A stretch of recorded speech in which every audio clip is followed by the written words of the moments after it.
All right, we're live. Well, ladies and gentlemen, I have a good friend of mine in the horror community, aspiring filmmaker. Is Dominic Sinclair. No, Yeah, we're just going to be talking about horror, and we can even throw in horror games, video games, because he loves video games a lot. So yeah, we're just going to be talking about horror.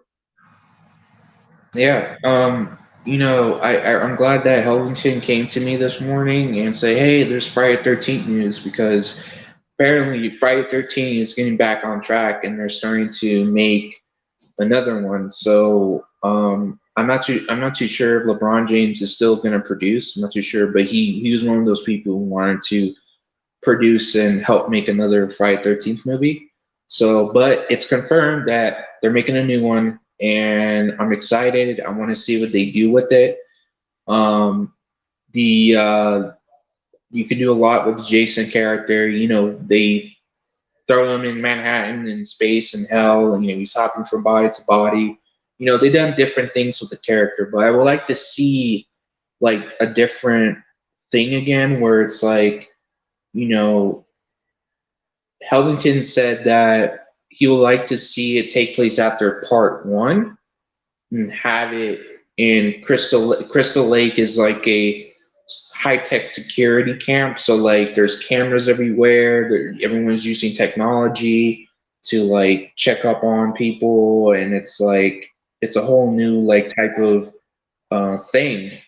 So I thought that's pretty cool. I added the concept of setting it in the snow, like Crystal Lake is a snowy, place, That's cool. and yeah, and I preferred if it took place after the remake because I felt like I support having take place after part one, but I would love to see what, like the continuation of the remake. It's I like the remake, for what it was. It was a Friday 13th film. It had everything you wanted. Um, and you can do a sequel to it and expand on that Jason, and see where that goes. But if they were to do just a continuation from part one, that's totally fine too. And they can still add the element of the supernatural because I feel like Jason that came out of the water was actually real Jason. It wasn't a dream. It was an actual like Jason that was coming out of the water grabbing Alice down.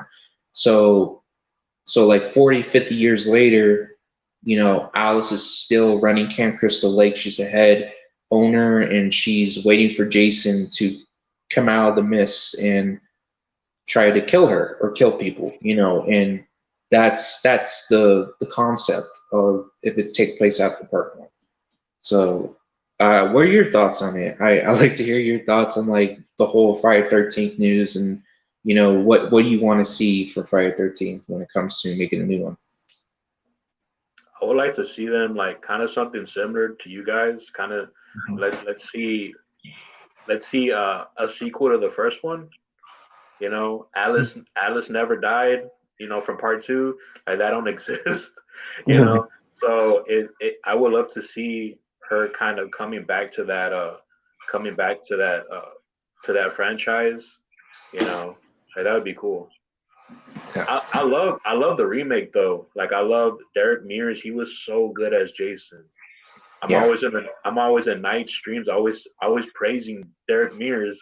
Like so I'm just like, yeah, I would love to see him come back in a way. Put him as Jason. Like I love to put see him as Jason back. So all right, well, we got some people in the chats right now. I want to acknowledge. Got Kristen. She says, "Hey guys, hey Kristen, how's it going? Thank you for Person, stopping by." Larry Warner. Wow, man.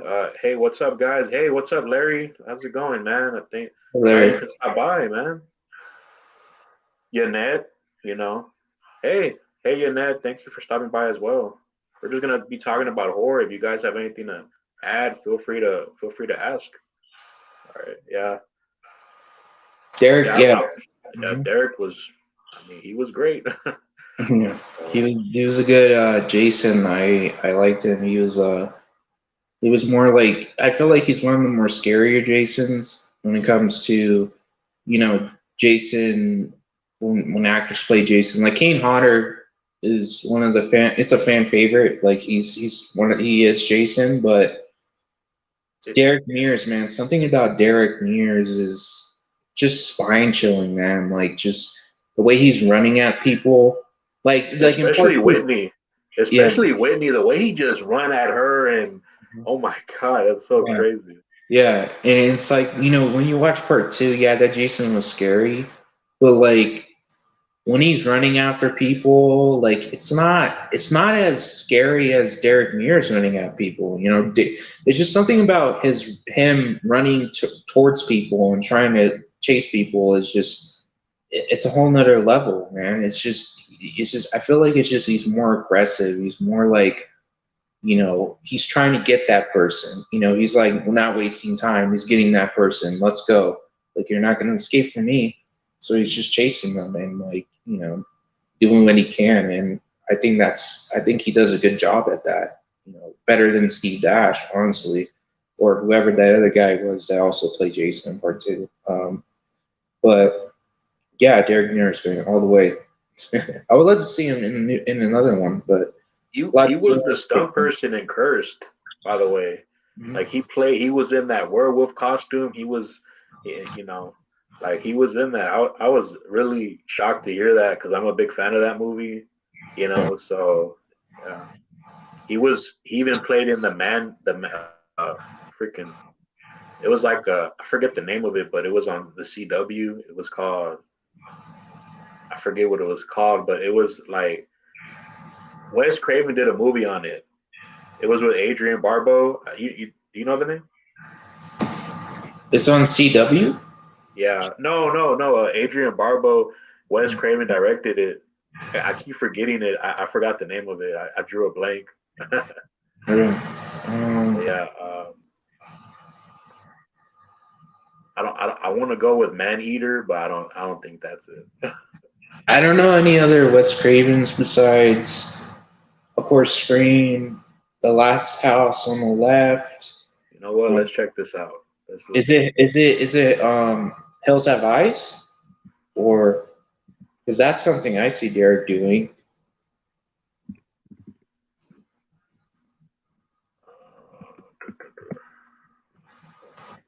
Yeah, those are the one. Cursed, I know that. Um, the last. Swamp Thing.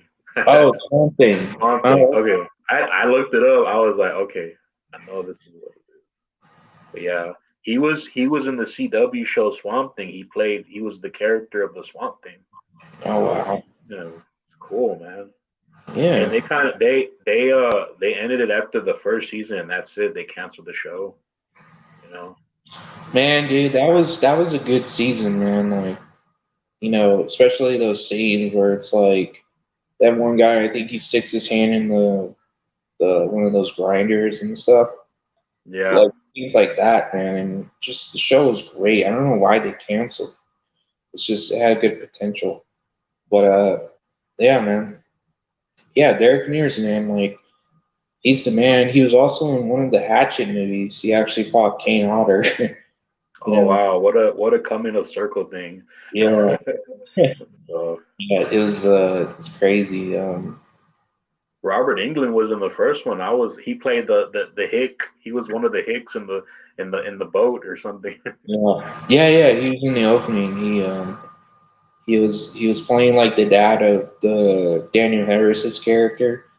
So Oh like she was the one that was the reason why she's hunting Victor is because of the fact that he's responsible for killing her dad. So she's going after him. So that's her character and how it's connected to Robert's character. And I find that funny because it's like Kane killed Robert technically, like yeah. Jason Oh killed yeah. him. It's a funny thing because um, Kane Hodder wasn't Jason, right? In Freddy versus Jason, it was Ken Kersinger. Yeah, So Ken Kersinger. I think I met him one time at a convention. He was pretty cool. yeah, he's a cool guy. I actually met him at a convention too, and he was a cool guy too. He was chill. Um, and but Like I'm such a bit the same.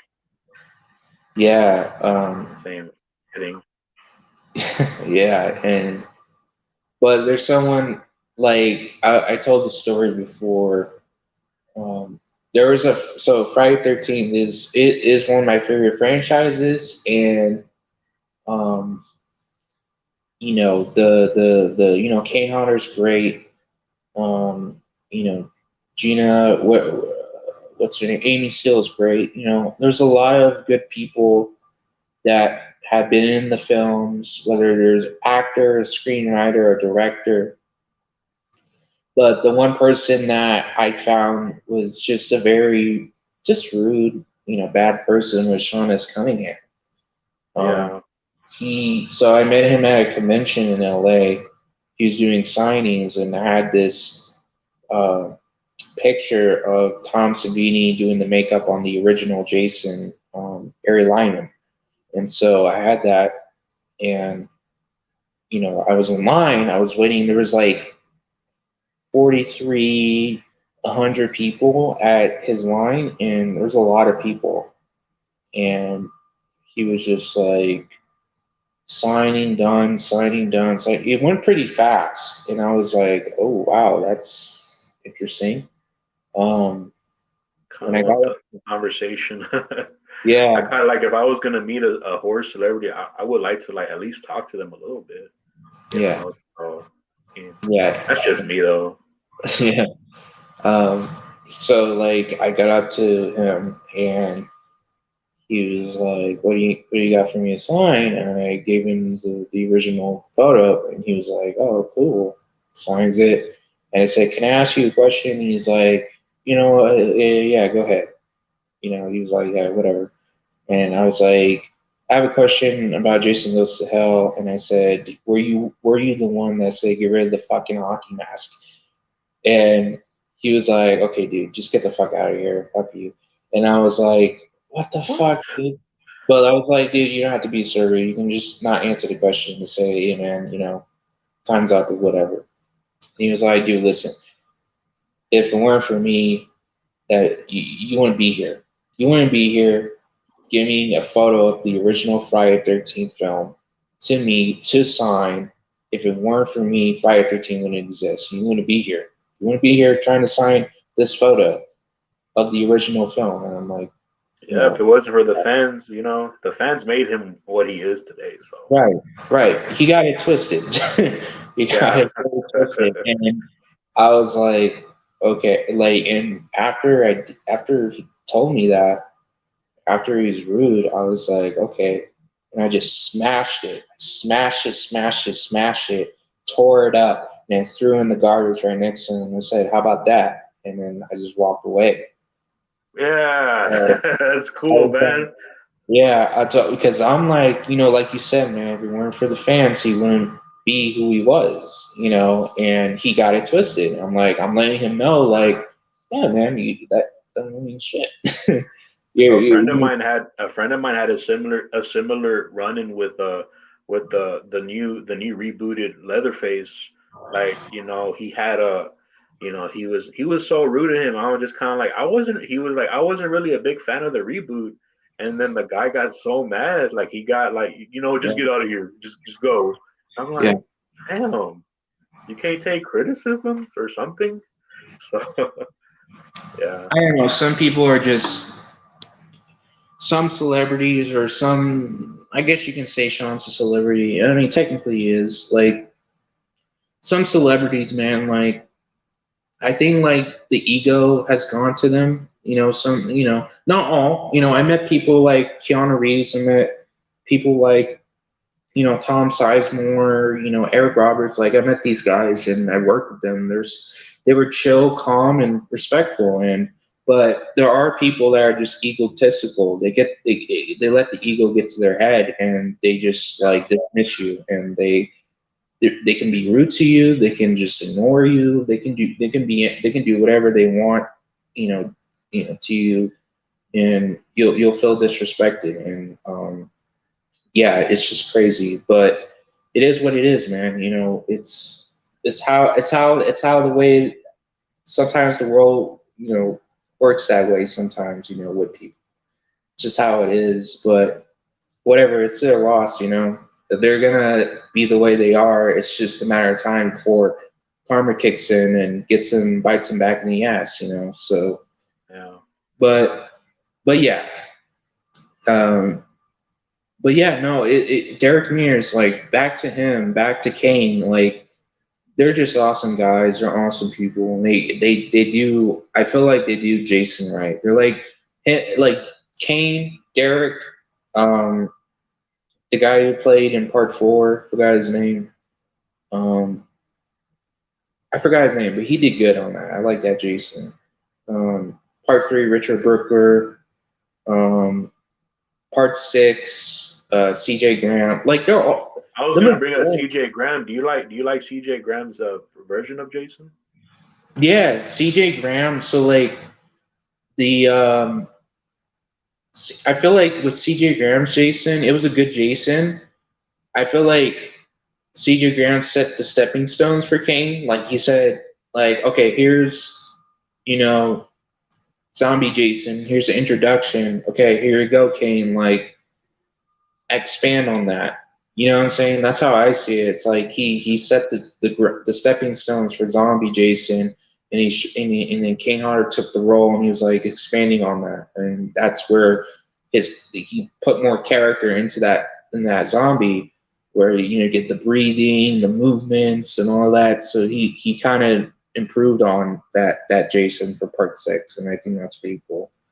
You can kind of argue that wasn't it like Part 6 was kind of like the first meta horror movie. If you really think about it, Yeah. Part 6 kind of laid down the groundwork for Scream. You know, even Kevin Williamson went on record saying, "Yeah, that was my inspiration to do Scream." Like you got Jason doing that James Bond intro in the beginning of the movie. That was cool. I love James Bond. So, oh, Bob is here hunting for entertainment. Bob, what's up, man? Glad you could stop by. Good to see you, man. All right, cool. Yeah. Yeah, you can say that. That is, I'm watching. I watched Slumber Party Massacre, the first one, from '82, and I kind of saw some of that in that movie, like the scene, the shot where like the girls in the refrigerator, and the girl like pulls the refrigerator and shows the girl dead inside, and they're like joking and stuff, and they put her back in. There's some of that in Slumber Party Massacre, and it turns out that was supposed to be a spoof comedy on the slasher films, but it turned out to be another slasher film. But if you haven't checked this movie out, check out Student Bodies from '81. It's when I feel like personally it's one of the first spoof slash self-aware like slasher horror movie, and it came before Jason Lives, and even though I give praise to Jason Lives for doing that, I feel like Student Bodies doesn't get enough credit either. So Yeah, the scary movie before scary movie, basically. yeah.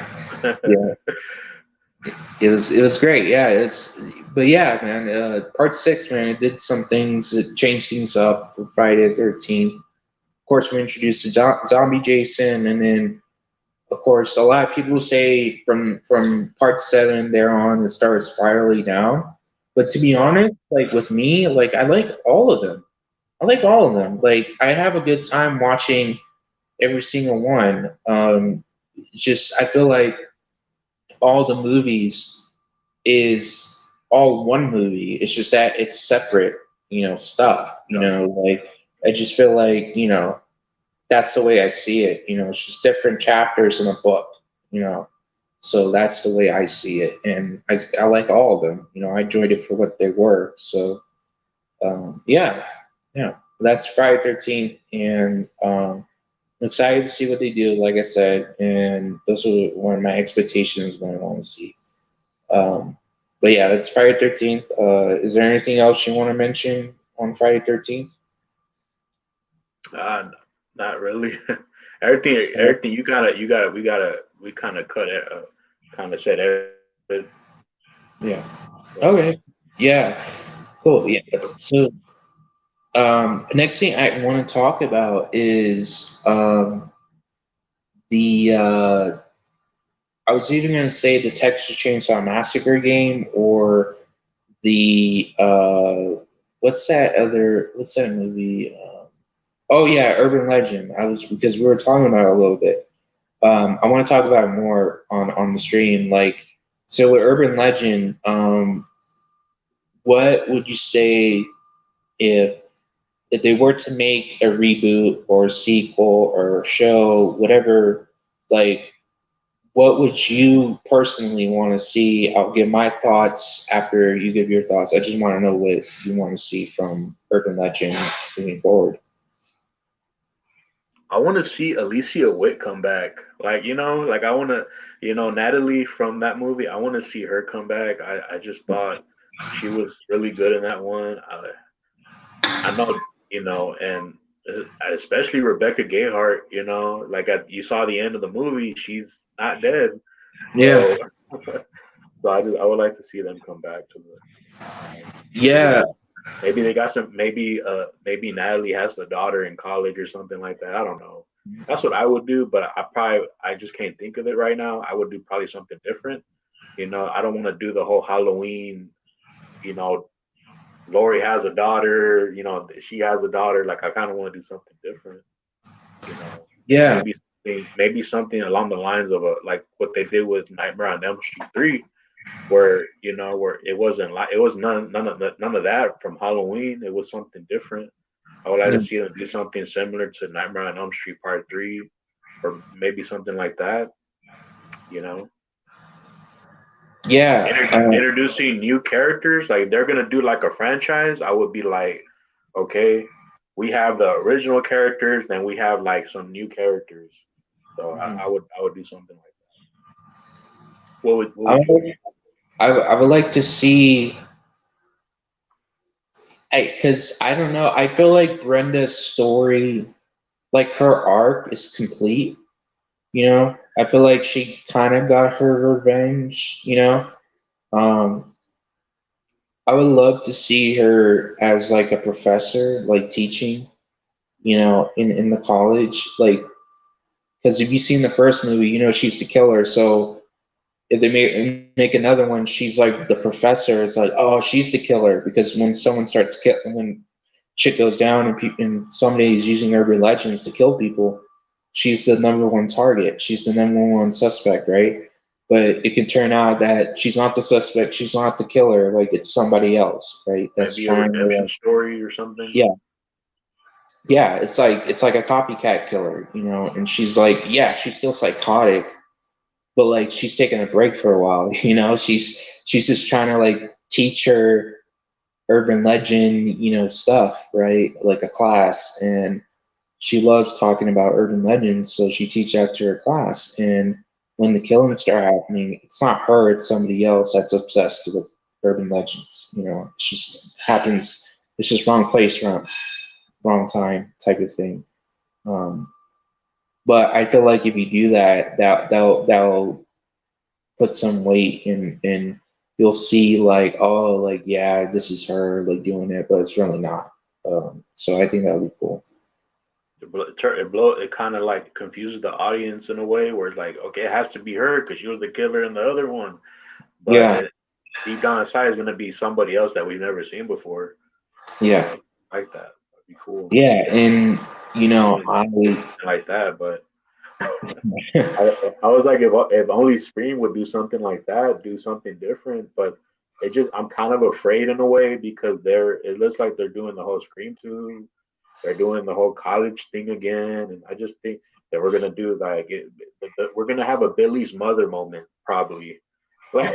Like, just I just hope they this time around. I hope I'm wrong, but I hope they do something different, original. me too, man. I want to see them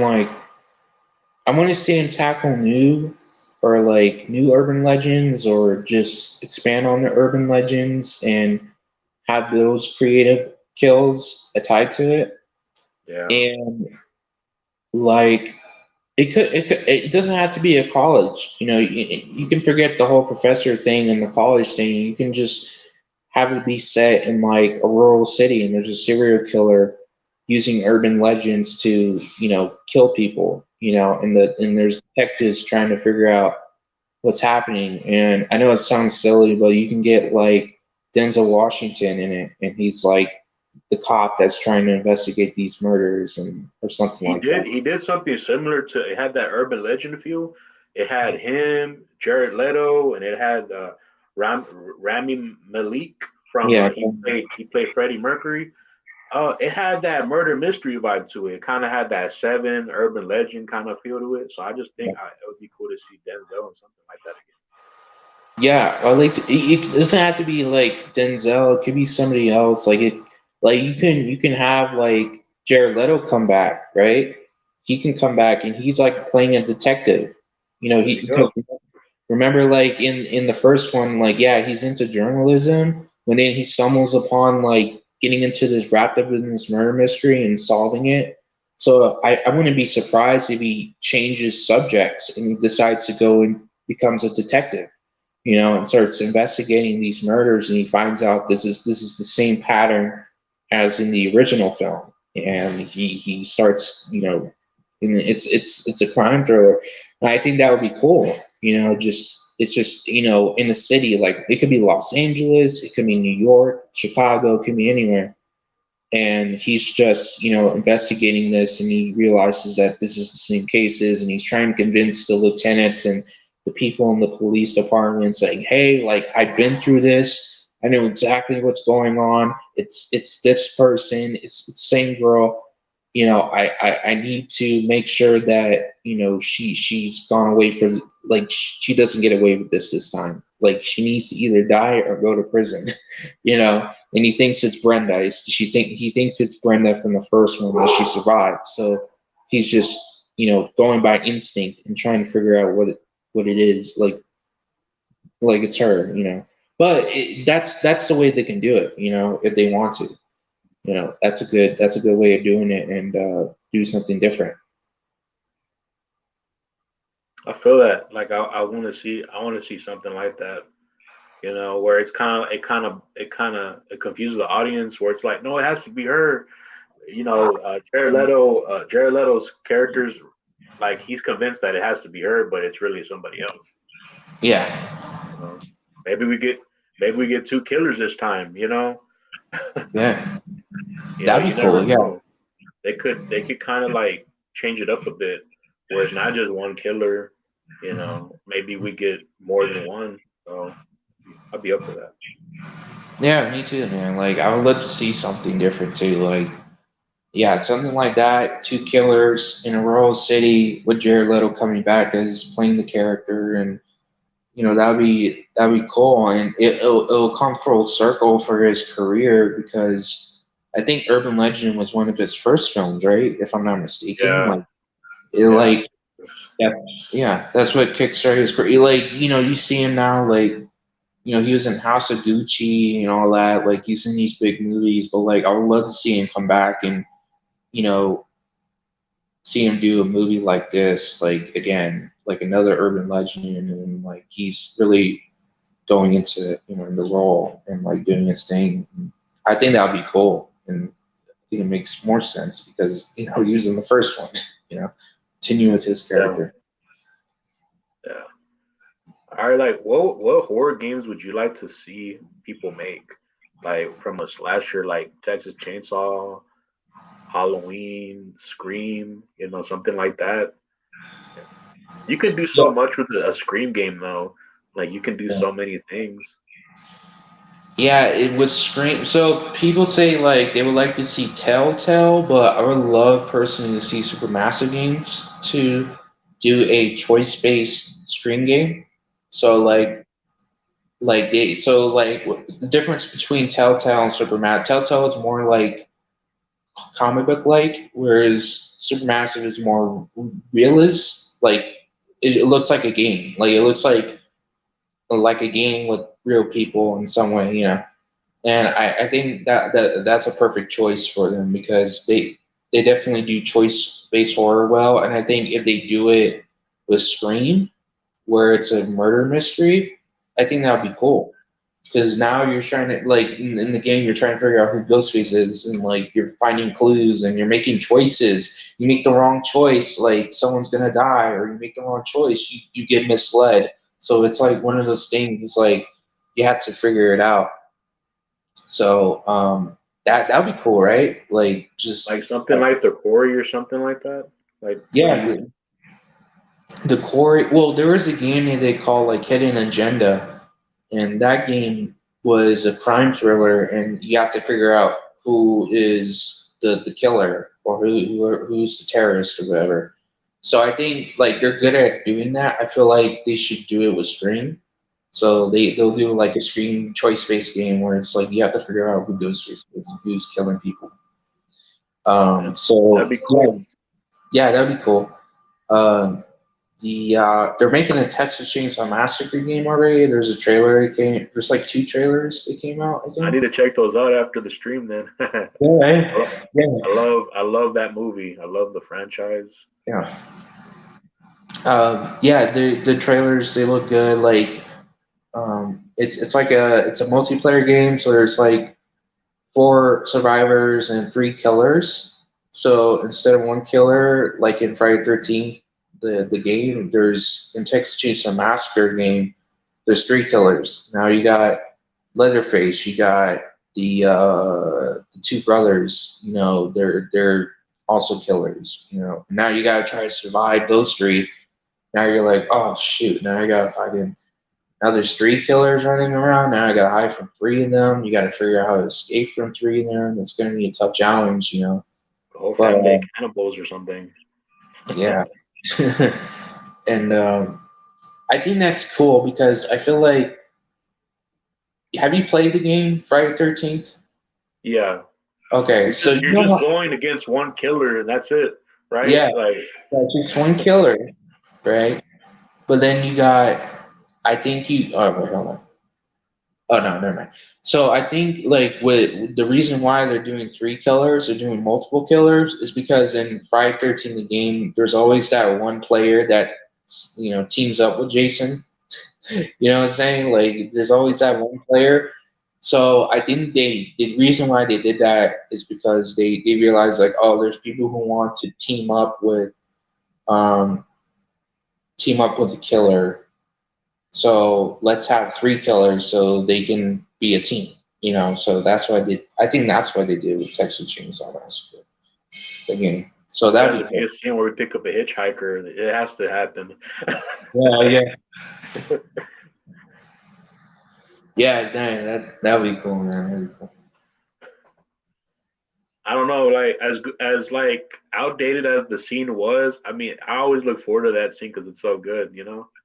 Like that Yeah, crazy guy who was talking. He was so happy slaughtering the animals, and I was yeah, just oh, yeah. what a weirdo. They called him Dracula and all that. I mean, he kind of looked like Dracula, you know. But Yeah, yeah. He was such a good actor and yeah, such a crazy character.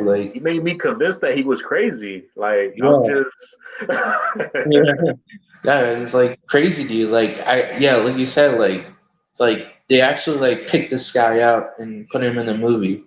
Like they're like, hey man, do you want to be in the movie? He's like, yeah, yeah, let's do it. And then like he's in the movie, and that's it. He's not an actor. He's just a crazy dude they picked up. But but yeah, he's that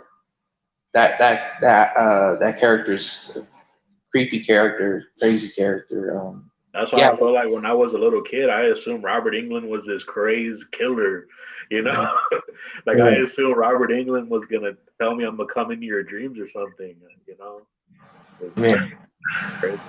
yeah, and you look at actors, Candyman, Tony Todd. You look at him and you're like, wow, this guy must be fucking scary, right? In real life. But really, he's this kind, like sweet guy. He just has like a very dark, like menacing voice. I that wonder what his house. I wonder what he does with when Halloween comes around. Like, does he tell little ghost stories to his grandkids or something? Like, I just assume that. Like, it's crazy. yeah, he's cool. Like I would like to see him. you know, because he does voice acting here and there. Like he voiced like Zoom. He from Flash. He voiced um Yeah, he's gonna voice Venom. I heard. You know, that's yeah gonna be yeah that's gonna be yeah cool. yeah. He's voicing Venom. So yeah, he's done a lot like recently. So he's still working, man. He's still a working actor and voice actor. So I think that's from that, like that's pretty cool. But what I like to see from him is one of those roles like he does in like that movie The Rock. You know that movie with Nicolas Cage and Sean Connery. yeah. Yeah, yeah. I My would like to favorite see, James Bond. yeah. I would like to see Tony Todd play a role like that again. Like he's because like he doesn't just do horror. He also does like other genres. He's just very well known in horror. But he does like other types of genres, like characters, like stuff like that. But like back like in like he did Platoon. He was in The Rock. He was in The Crow. He was in a bunch of movies that weren't really horror. The Crow was horror, but it was mixed. But what I'm saying, like he's been in different genres, and he's really good at it. So I like to see him in more stuff like that, and get a little more mainstream and get Yeah. out. Even though people know him, like they recognize his face. I like to see him do more big roles. If you had like an action star like want to take on a horror, who would you pick? Like, who would you want to see in horror? I like to see Dwayne Rock Johnson. I like to see him do a horror film, He and has range. I've seen his show Ballers. He can act. Like he acts so good in that show, and I just kind of like, man, why don't you get with horror? You do a horror film. It might surprise. People are gonna be like, he's a comedy guy. So, but I don't. yeah, You can. I, the crazy thing is that like comedy people like Jordan Peele, they're directors in horror now. So if he can do it, he can go into that world. I think The Rock can do it too. I would like to. But How like Kane from WWE, like he did a movie called See No Evil. yeah, Dwayne Rock Johnson, he should be a killer in a movie. Like he should be like Kane like when he did See No Evil. Like he plays the villain, he plays the slasher. You know, yeah. instead of like the main character. He should play the slasher, and He should he's he gonna. should get away from comedy for a while though. I mean, I'm not saying get away from it altogether, but just kind of go to different genres of films. Yeah, he does a lot of comedy. You know, especially in like movies like Hobbs and Shaw. Like that had a lot of comedy. I'm Yeah. like, yeah, man. Like, yeah, you're funny, but like you I got like range. I like the mixture between serious and comedy. Like Yeah, he does some movies, but then it's kind of like majority of it is all comedy, and I just I mean, yeah, and just yeah, like I said, man. Like I like to see him. people swear to God that he's the Rock's he's Kevin Hart's dad or something like that because they're just always next to each other, and that you can't get away from that. Yeah, they have an obsession with each other. I don't know what Yeah. it is. He's they're always together. But like, yeah, I would like to see him do a horror movie. Like he's like playing a killer. How like Vince Vaughn was playing a Yeah. killer. I think he should do like, yeah, he I should want play. to I want to see The Rock do like Luke Evans in that one movie. No One Lives. It's called No One Lives. Luke Evans. He did so well in that movie. I just didn't think he had it in him because he's always done like action and other stuff. But when he did that, I was like, damn, he could be like fucking. He could be like in a like if they ever did like Henry Portrait of the Serial Killer remake. I want to see Luke Evans as like doing that role. Like Yeah, that would be so cool. And that's one of my favorite movies, Henry Portrait of the Serial Killer. I feel like that's like my favorite origin horror story right there, like into a movie. That was a good one. yeah. The him and yeah, The Rock. I mean, Dwayne Johnson, he should do horror. Um, I like to see who else? I like to see. I'm trying to see who else should do horror, like, because they did a lot of like other stuff. Bruce, no, he did horror before. I was gonna say Bruce Willis, but he already did like horror in the Yeah, past. In a way, so yeah. Trying to think of another one. I'm trying to think to see like because like there's other people like like Jason Statham. Someone like him. He should do horror. You know. Because he always plays like the same character, right? Like he's always like the British guy, like oh the yeah, my assassin, he's yeah always the assassin guy. yeah So yeah, the guy who's the assassin knows combat a lot. Like he's like always that character. Every movie, man. Even in the movie, there's a movie called The Maid, and he's in that movie, and he's the same. He's the same character. Like it's like okay, that's Jason. That's just Jason Statham. Like I can't. I don't see him as a character. I see him as Jason Statham. Just like you see yeah. Robert Downey That's Jr. you're just Robert being Downey yourself. You're being yourself on the screen. Jr. You Yeah. know, just, It, um, yeah. I know Brandon Lee passed away like in '93, but I would have loved to have seen him like like play a slasher or something. Like I Mhm. think he would have really. He has that slasher horror slasher villain look to me. Like especially in The Crow, he had that. You know what I'm saying? Like he'll slash Yeah. up a whole city or something. Yeah. When he played like the Crow or whatever that character the name is, I think Eric Draven. I Eric think that's Raven. Yeah, when you play that guy, like you can tell, like, oh shit, like this guy is like he's out for vengeance. It's just weird because it's like you're creeped out by him, but at the same time you're rooting for him.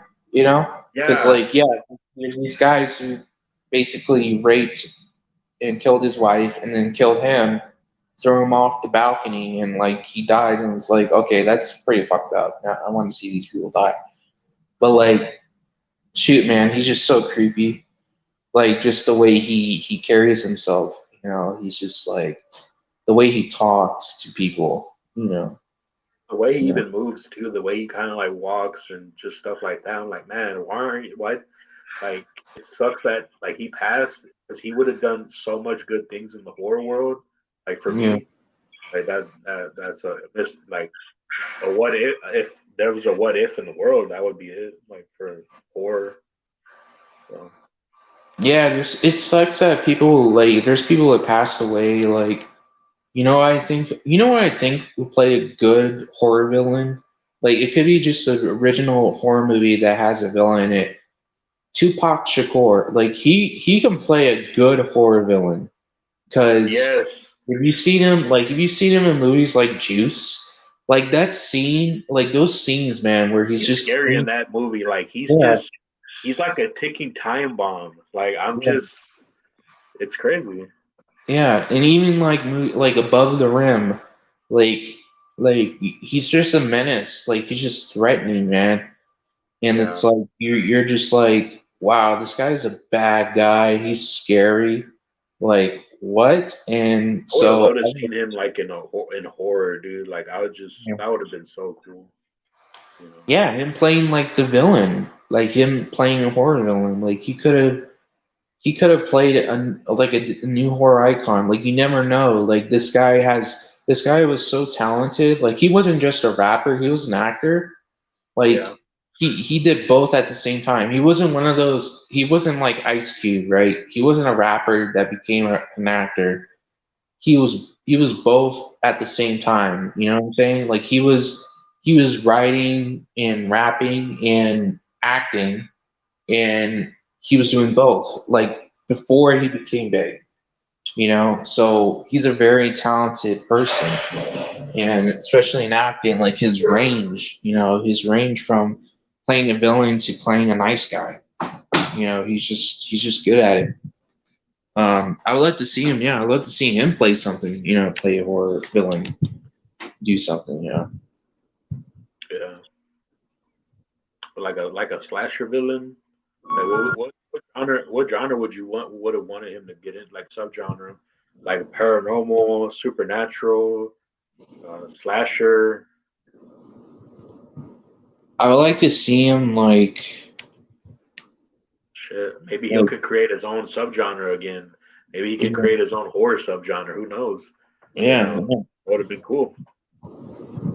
yeah. I would like to see I would like to see him be maybe a slasher. You know, like can like I would convert how Candyman, but like a real person. You I know, don't know if just you've seen this called The Guest. Dude, I would have loved to have seen Tupac in a role like that, like the crazed military guy coming back for blood. Like he's going through this, his movements are like Michael Myers or something like that. Like I would love to have seen him like in a military. He's a crazed military guy who's a psychopath. yeah, I love that movie. It was so good. Dan Stevens, yeah, man, he plays crazy really well in that movie. So yeah, it wasn't one of those cliche guy uh family member comes back from the military like, oh hey, I'm gonna hug you and how's it going? No, this guy was like a psychopath in that movie. yeah, So okay. I could see kind of Tupac playing something like that. That would have been cool. You yeah, know? yeah. I would like to see him. Man, it's just a shame. Yeah. Um, there's other actors too, like Bernie Mac. Like Oh I my god, dude, yes. I like to That see would have him. been so cool. Yeah, like Oh, he there's scenes in movies where he has those white eyes, those white like he just gets so crazy when he gets mad. You yeah, know, just, I think I could have saw him playing something like that. yeah, like you could play like you could not the killer, like he could play like a crypt keeper like character, like in a anthology film.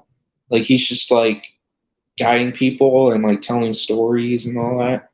Like that'd be cool. Like if he did something like that, he's like, oh, white eyes, crazy type of look sometimes when he's talking to people. Like Yeah, man. a groundskeeper Ralph from or something like he's like the weird guy in the town and just that's cool. Yeah, that'd be cool. That'd be cool. I like Devin Sawa, bro. His he can play this amount of number of characters in the Chucky show. Like I heard they're bringing him back to play another character. I'm like, damn, Yeah. man, the range on this guy as an actor, cool. Yeah, it's cool because he's been not doing acting for a while, and he came back like 3 years ago, and he's been going from role to role. He was in The Fanatic with John Travolta. Oh yeah, He that was was in yeah, he was in one of those escape plan movies with Sylvester Stallone, and now like he's doing Chucky. He did a film with Bruce Campbell. He's been doing stuff now more, and he's such a great actor, man. He has talent. He can do different characters, like you said. The whole like twin brother thing, that was awesome. The way he played those two brothers was just so, especially when they're in the I same was like, scene. does he have a twin brother somewhere? Because I thought that was someone he was related to. I Yeah, didn't. When I found out it was him, I was just, dude, crazy. yeah, and it's like the way he played those two brothers, how different they were. Like that shows how much talent he has. Like he can play two brothers at once. Like you see, like they're in the same scene together. you know, like they're at the table, and like you see him transition from character to character just by different shots in the scene. Like you just like, wow, like holy shit, and you know, yeah, like and then by the end, of course, like he ends up becoming the other guy, right? By the time, like, because he's drinking, a lot. and because like his wife died, so like he's drinking up. Not the guy with the big beard, not the one he was playing with the big beard and all. Yeah. I was abusing the kid, but like the other dad that was just like at first like he was nice and he was like he had a home, he had like a wife and all that, and then when Chucky killed his wife, he starts drinking again. He starts drinking and stuff, and he becomes like his other brother, and that's why like Chucky starts taunting him. He's like, "Oh, this and that. Oh, you're just like him. Drink, drink, drink." Stuff like that. It was funny, but at the same time, I was like, "Oh, fuck, dude, that's kind of fucked up." That's like insult to injury or something like that. It's Yeah. crazy. Um, Yeah. yeah, the show was really good too. The Chucky show. Yeah. Beginning of season 2, I can't wait for that. Yeah. I just assumed the wife was gonna die in the first episode because that's how they made the first season trailer look like. Like I just Mhm. assumed, okay, she's gonna die in the first episode. Oh, this is so predictable. But they kill her off like few episodes down the line. So Yeah. yeah, All right. Cool. Cool. Cool. I think you freezed a little bit. Am I there? All right, there Hello. you go. There you go. Yeah, Okay. I see you. I see you. Okay. Yes. Yeah. I agree, man. Yeah. I'm excited for season 2. It looks like it's taking place in like a Catholic school. Like Chucky's been through how many places? He Uh, went to military school. Chicago. Yeah. No. It's set in New Jersey, but it's filmed in Chicago. My bad. Um, uh, New Jersey, uh, foster home, a military school. Like you went through a lot. He went through a lot of this stuff. Yeah, I mean, he went to Los Angeles. He was in Hollywood. You oh yeah, know, that's the one. he was in a hospital, like like an asylum of some sort, and Yeah, he was in a town. Now he's in a Catholic school. I like to see what he does, like to like priests and stuff, like or nuns. Like I want to see that interaction. Like his interaction with different types of people are funny. Like the way he treats different people, like it's funny. Because there's in the trailer, like at the end, he's like, "Hey, I'm Chucky. Wanna pray?" And I he's like, want to see. I want to see that interaction with the nuns because he's doing these little witchcraft spells and stuff. Him "Yeah, and Tiffany. So I want to I want to see like him confront Christians and all that kind of stuff. That'd be cool. yeah, because he's in witchcraft. He's into that. Yeah. So yeah, it's like I wonder if the priest or they find his weakness, right? Like the priest figure out like, oh, this is how you defeat Chucky. Like this is how you take away his power from the Andambala, whatever it's called.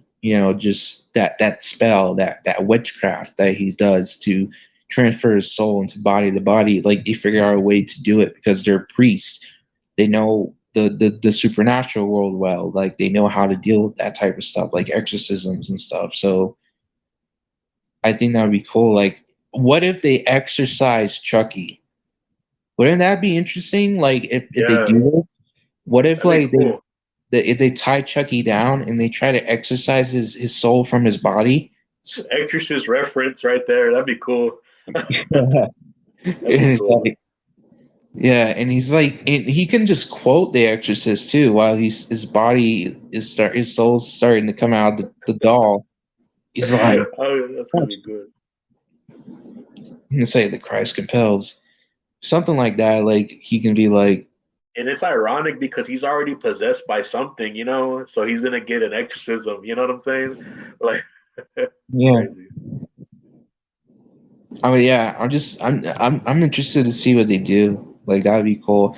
And what is Devin Sawa's role gonna play into this? You know what I'm saying? Like, what type of character is he playing? Now, obviously, I think he's playing a pastor or a priest, but I want to know the type of motive and the type of charisma or type of character he is. How does he act? how does he treat people? Like how what is his character? Like what is I've he? been a fan of his since Final Destination, man. So I'm Yeah, just anything he's in, I'm there. yeah. Is it true that he's coming back? Like they're bringing him back for part six? That's I what heard. they're saying. I heard. Like, yeah, there's topics come up like, yeah, Devin Sawa and Tony Todd coming back to reprise their roles as, Devin Sawa's playing Alex from the first movie, and Tony Todd's playing. I'm guessing they're gonna kind of retcon the series again. Like they're gonna retcon it that way, because he in part two they said he died. Like they showed like a whole article and stuff, and I'm just like I didn't like that. I'm like, okay, I didn't see him dying, so does it really count? Yeah, yeah. It was like a brick fall into his head or something, and that's it. I Yeah. was like, wow, that's a lame way to go out. But like, then yeah, them bringing back. But what I find cool about this is it makes sense.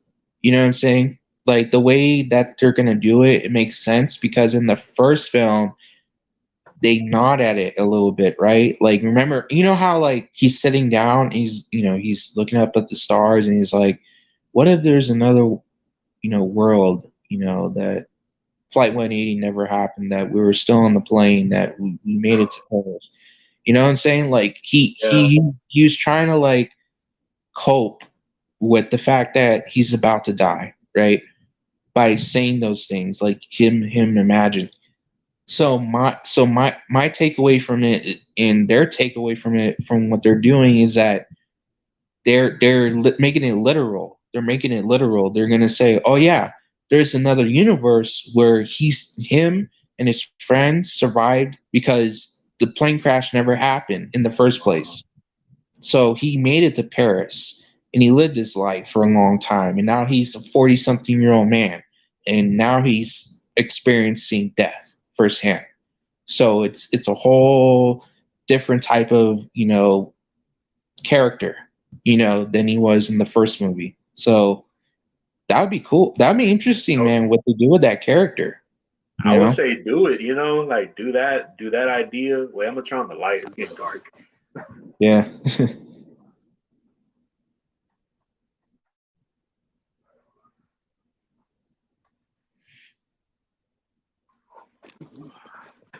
yeah, Yeah, I'll be all for that idea. yeah. It's just when you watch the movies, like you're like, timeline, like, because my question was, who first off, who's sending these visions, right? Who's sending these premonitions, right? And second off, they kind of explain that, when these accidents, so number Final Destination 2, they kind of explain like the reason why the route 180 happened is because the flight 180 happened and they got off the plane. Those people, so all the people from the first movie were supposed to die on the plane. So when they all start getting picked off one by one, it caused a ripple in time. So the people that were supposed to die later, the people you see in Final Destination 2, they were supposed to die in Final Destination 1. When all those people start getting picked off, like the school teacher, the African American guy, he's a substitute teacher. He substituted for her class when she died, and he was supposed to die in a car crash or something, right? So that's why that thing happened. That's why that accident happened, because that's just trying to clean up its mess, and you're trying to kill all those people that were supposed to die before. Yeah. I found that interesting, and that's why that's why it kept continuing, and then Final Destination 4 is called the Final Destination. It's supposed to be the final movie. And I'm like, okay, so why is it the final, right? So okay, an accident happens and it ends. Like, is death going to continue? Is it going to Yeah. continue its reign of terror? Like, what's going to happen after the final? You know what I'm saying? Like, what happens after that? Like, or you're just gonna assume that that's just gonna continue, so we're not gonna, but we're not gonna make Would you want them to go like what if they ever did a reboot? What would you like to retcon? You would like to retcon like do the sequel is going to be a sequel to the first one? Because if you do a sequel to the first one, that means Clear is still alive. But you know what I'm yeah, saying? What's going to happen to her? You know, yeah. they're going to show her in the movie. So actually, yeah, I'm glad you brought that up because it didn't confirm that the actress that played Claire is coming back. It's not confirmed yet. Ali Larder, I remember her Yeah, name right Riley now. Lauder. Yeah, they haven't confirmed him yet, but it's a possibility since Devin's character is alive. And because of course, in the first one they got together at the end, right? And because they had a bond. So I feel like that they still somehow got together and they're married and they had children and all that. What So I about Carter? Did Carter die or did he? Oh, he died. He got hit by that freaking big yeah, sign. I just remembered that. I was gonna be yeah. like, are they gonna bring Carter back? But oh, he got hit by that sign. So Well, if because the thing is that Flight 180 never exploded in the first oh place. yeah, yeah, you So make a you point can, there. yeah, you can bring back Carter, you can bring back Devin, you can bring back all those characters if you wanted to. You can bring back what's his name, Scott William. What's his name? Sean William Scott. Scott Oh William yeah, yeah. Scott. You can bring him back. You can him. Being the goofy character he was in that movie, you can bring him back.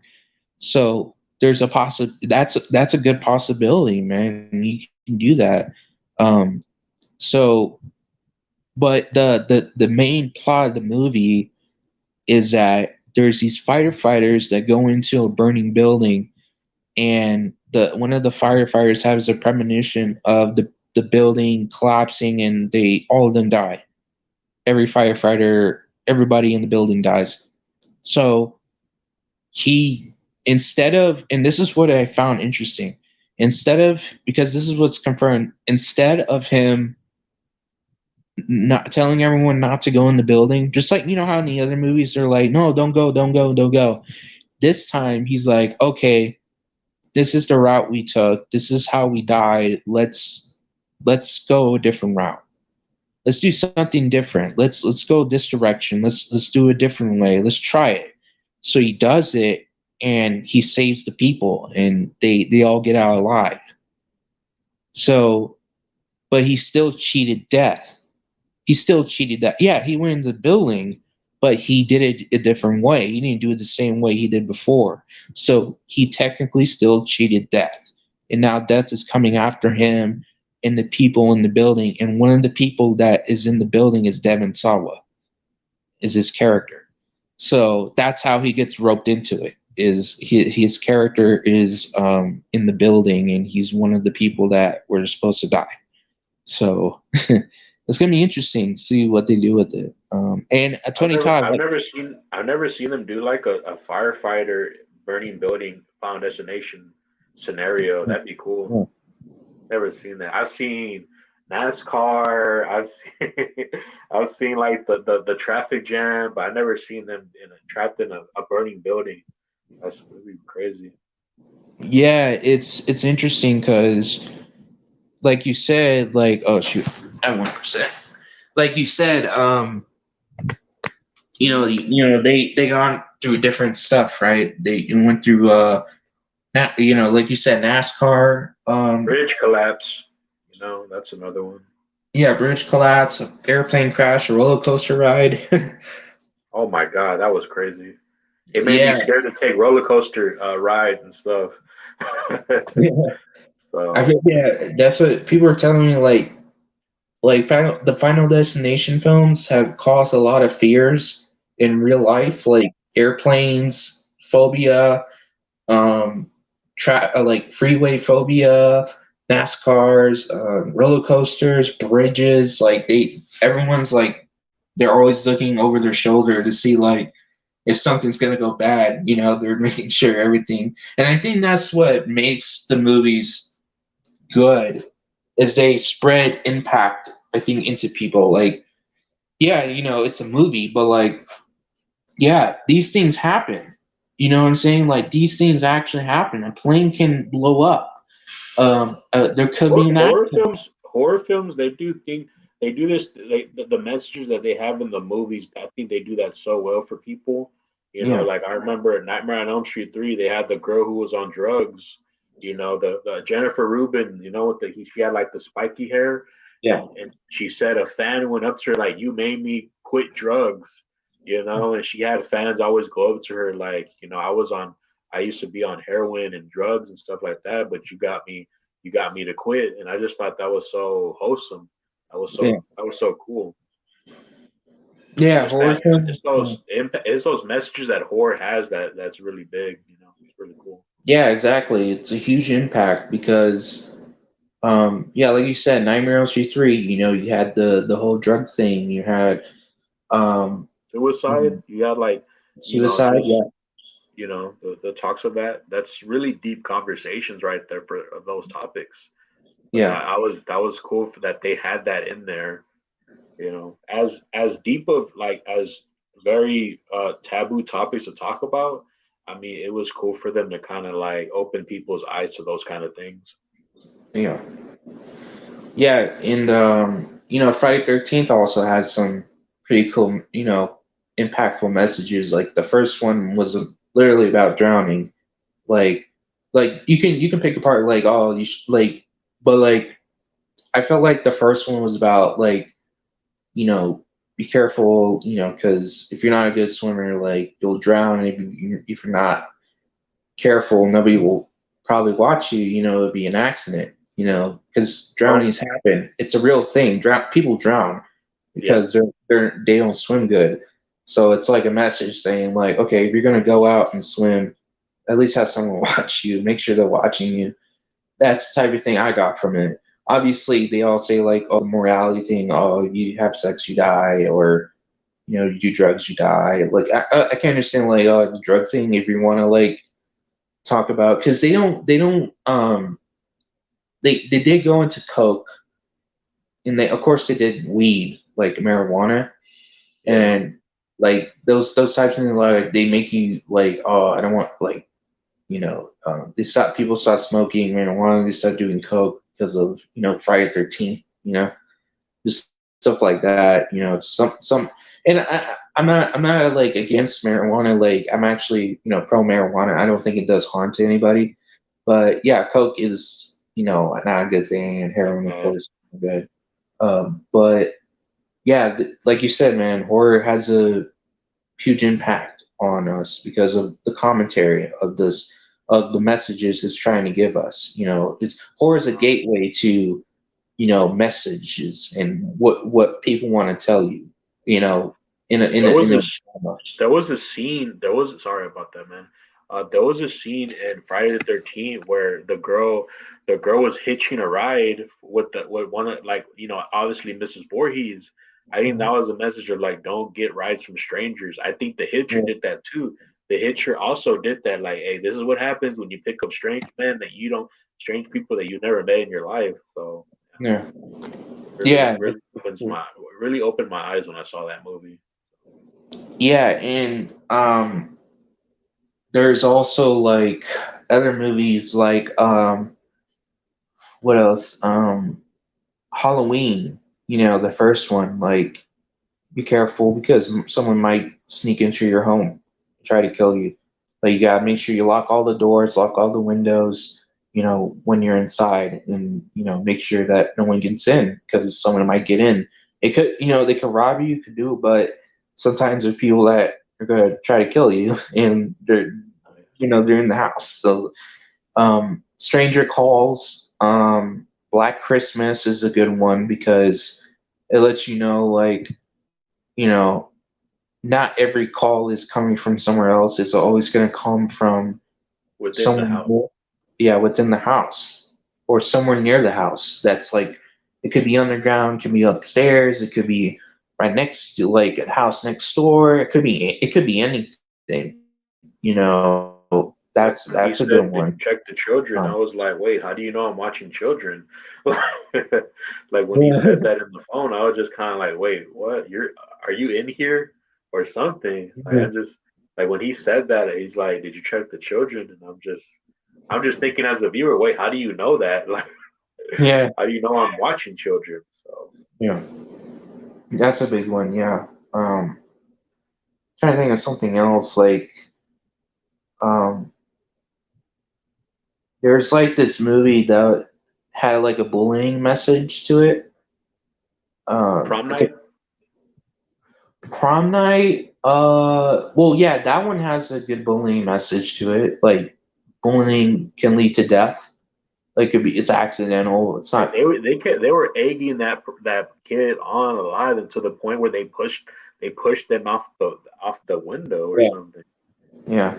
Um, And yeah, you felt bad for the killer too.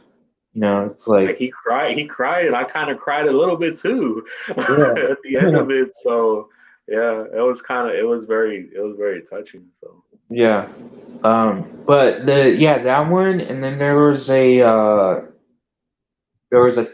camp slasher that also had that type of message too. the burning. No, not the burning. That one, like it tried to do that, but it didn't make sense because that Oh wasn't. yeah, it was a similar opening with that movie. Yeah, but like but that movie wasn't really like it had some of that, but like they were trying to send the message. They were trying to make the message, but it didn't turn out the way it did because it didn't make sense. Because they said, "Oh, they're bullying and all that," but they really weren't. Like they were just they were friends and all that. Like it just didn't make sense. But I'm not talking about that one. It's another one. It's with that girl that like she turns out she's transgender. Oh, Sleepaway Camp Yeah, yeah, with Felicia Rose. Yeah, yeah, yeah. So that one had a message about bullying, bullying. That had a lot of bullying things in it, and it's a message like, oh, don't bully, yeah. that type of thing. Don't go around Um, bullying people because you might get it you might get death in return or something. yeah, So yeah, yeah, and it's like, because like there's movies like that where it's like, because like in reality there's bullying, and like sometimes the only way to stop it is like to beat somebody, like to defend yourself, to beat somebody up, and when you punch that bully, and they're like, they back off, right? Like they're just like, whoa, I'm not gonna do that again. like there's like, I'm not gonna mess with this person, or I'm not gonna mess with anybody anymore. I'm not gonna do that because I'll make yeah. it in the face again. That's the type of method they're trying to go for with Sleepaway Camp. So yeah, that's a good one. Um, I think Scream is like a good cheating movie. You know, like the mom, Miss Maureen Prescott is a cheater, and this is what happens when you cheat. You know, the son goes crazy, and Mrs. Loomis went all psycho and stuff like that because yeah, the husband went behind her back and started cheating and stuff. So yeah, it has that cheating message, and in a also way, that's how Ghostface was created in the first place. So yeah, like, yeah. yeah, and it also talks about, and I don't believe this because we're horror fans. We love horror, and we're not going out dressing up as somebody and trying to kill people and calling them on the phone. What's your favorite scary Yeah, no, movie? it's You bad enough that know? we get a stigma anyway. So, like Yeah, as horror fans, it's like it's bad enough that we get that stigma and it sucks. yeah, So, yeah, yeah. And I don't think I don't know if Wes Craven was intentionally doing that to spread some sort of message, the but but in reality, that's not the truth. I feel like that's just misinformation. Like, we're not really psychopathic killers at the end of the day, or sociopathic killers at the end of the day. We're just horror fans that love horror. Yeah, we like to see people, die in different, unique, creative ways, with gore and all that. But it's just, how I see it, it's kind of like he's doing commentary of how every horror fan thinks. You know those people that judge fans a lot, and oh well, of course you guys are horror fans because you guys go kill around people and stuff. So I'm guessing kind of like part two was kind of like, when Mickey was like, "Oh, I'm gonna blame the movies," and so that's how a lot of people think. That's how people think we act like. That's kind of what I'm. I think he's all this for me though. Like I think all the Scream movies were just like his way of just saying that's how all the conversations in horror that we all have. There's Mhm. people like in the Christian community that always like, well, you guys shouldn't like horror because you might be grow up to become killers. So I think that was his way of just conveying that in the film. So Yeah, because when you look at it, the killers that don the ghost face mask aren't really horror fans. They uh, like Billy and Stu. Like they weren't really like, yeah, they liked horror, but like the reason why Billy and Stu were killing, especially Billy, is because like you said, his mom was cheating on somebody. She was cheating on a bunch of men, and so that motivated him to start killing people. He just used the movies as a talking mechanism. He used the movies as a way to taunt people. I think So Billy's the one who put him on into horror. He was probably like, "Hey, look, go watch these movies. I'm gonna give you a yeah, list of movies to go watch and go smarten up your smarts with the horror genre." So yeah. Yeah, because it was Roman. Like he was the one that was responsible for Billy and Stu in the first place to start killing. Like he was like, telling Sydney like, yeah, I just gave him a few pointers and it all was that. it was so genius in a way because it's like the director is involved with the guy who directed he was part of directing one of the stab movies. I'm assuming. Yeah, Oh, sorry, yeah, man. Someone's here in the chat. His name is someone Max Movie Review. Oh, what's up, man? Thank you for stopping by. Thank you for saying hey. We're just talking about everything horror, Scream, everything. yeah. Um, yeah. I mean, and it's funny because he's a director, so it makes sense. Like if he was responsible, it makes sense because he was directing Billy and Stu. Yeah, And he was directing them how to kill. It's very ironic, but it makes sense, right? Because if you're a director and you know how to direct people, direct actors, I'm pretty sure you know how to direct people regularly, right? Say if you want to direct somebody, like not an actor, right? But like direct somebody to do something, like I'm pretty sure they can do it. You just got to do it the right way, I guess. That's the way I saw it with Roman, is that he was a really good director and knew how to convince people to do stuff, you know? So that's the way I saw it from him as a killer. I know a lot of people didn't like the brother angle. Um, I don't mind it because for me at least, I feel like it could hit close to home, and it makes sense because really, if you look at it, if Maureen is sleeping around with a bunch of men, she's bound to get pregnant at some point, right? You yeah, know, she's bound to get pregnant, and if she's been doing it, in back in early '90s, '80s, like as a mother, what tells you that she's not doing it back in the '70s and then like back then when she was younger, right? Like, what tells you she's not doing it back then? You know, so it makes sense to like know that yeah, when she was young, she was doing this from an early age. So it makes sense that she would end up getting pregnant and end up selling the baby or getting rid of the baby because she wasn't ready. So when Sydney came along, I guess she was ready because she was prepared. But yeah. it makes sense. You think about it, it makes sense, right? So um, I didn't Great, mind great that. great monologue too from Roman, man. Like that's Yeah, so iconic, dude. Like yeah, that was the first scary movie first horror movie that I ever saw. As a kid. So I yeah, think dude. that was so cool. That monologue, the whole where he has the remote control, he has all the technology, and that was so cool. Yeah, He's like, and he just locks the door. I just thought that was awesome. So yeah, it's cool because he was by himself. You know that in Scream 3 he was by himself. He didn't have help, and I thought that's what made him a good killer. I think I put him like, it's hard to say, like, because I like Billy and Stu. I feel like Those are the Stu. OGs, and those are my favorites. But man, like Roman started that all, man. Like he directed Billy and Stu to do these things, and I just, Yeah. you know, And when they got killed, and in Scream 2, Loomis got killed, and Mickey got killed, and now he's like, all right, I gotta finish this shit myself, you know.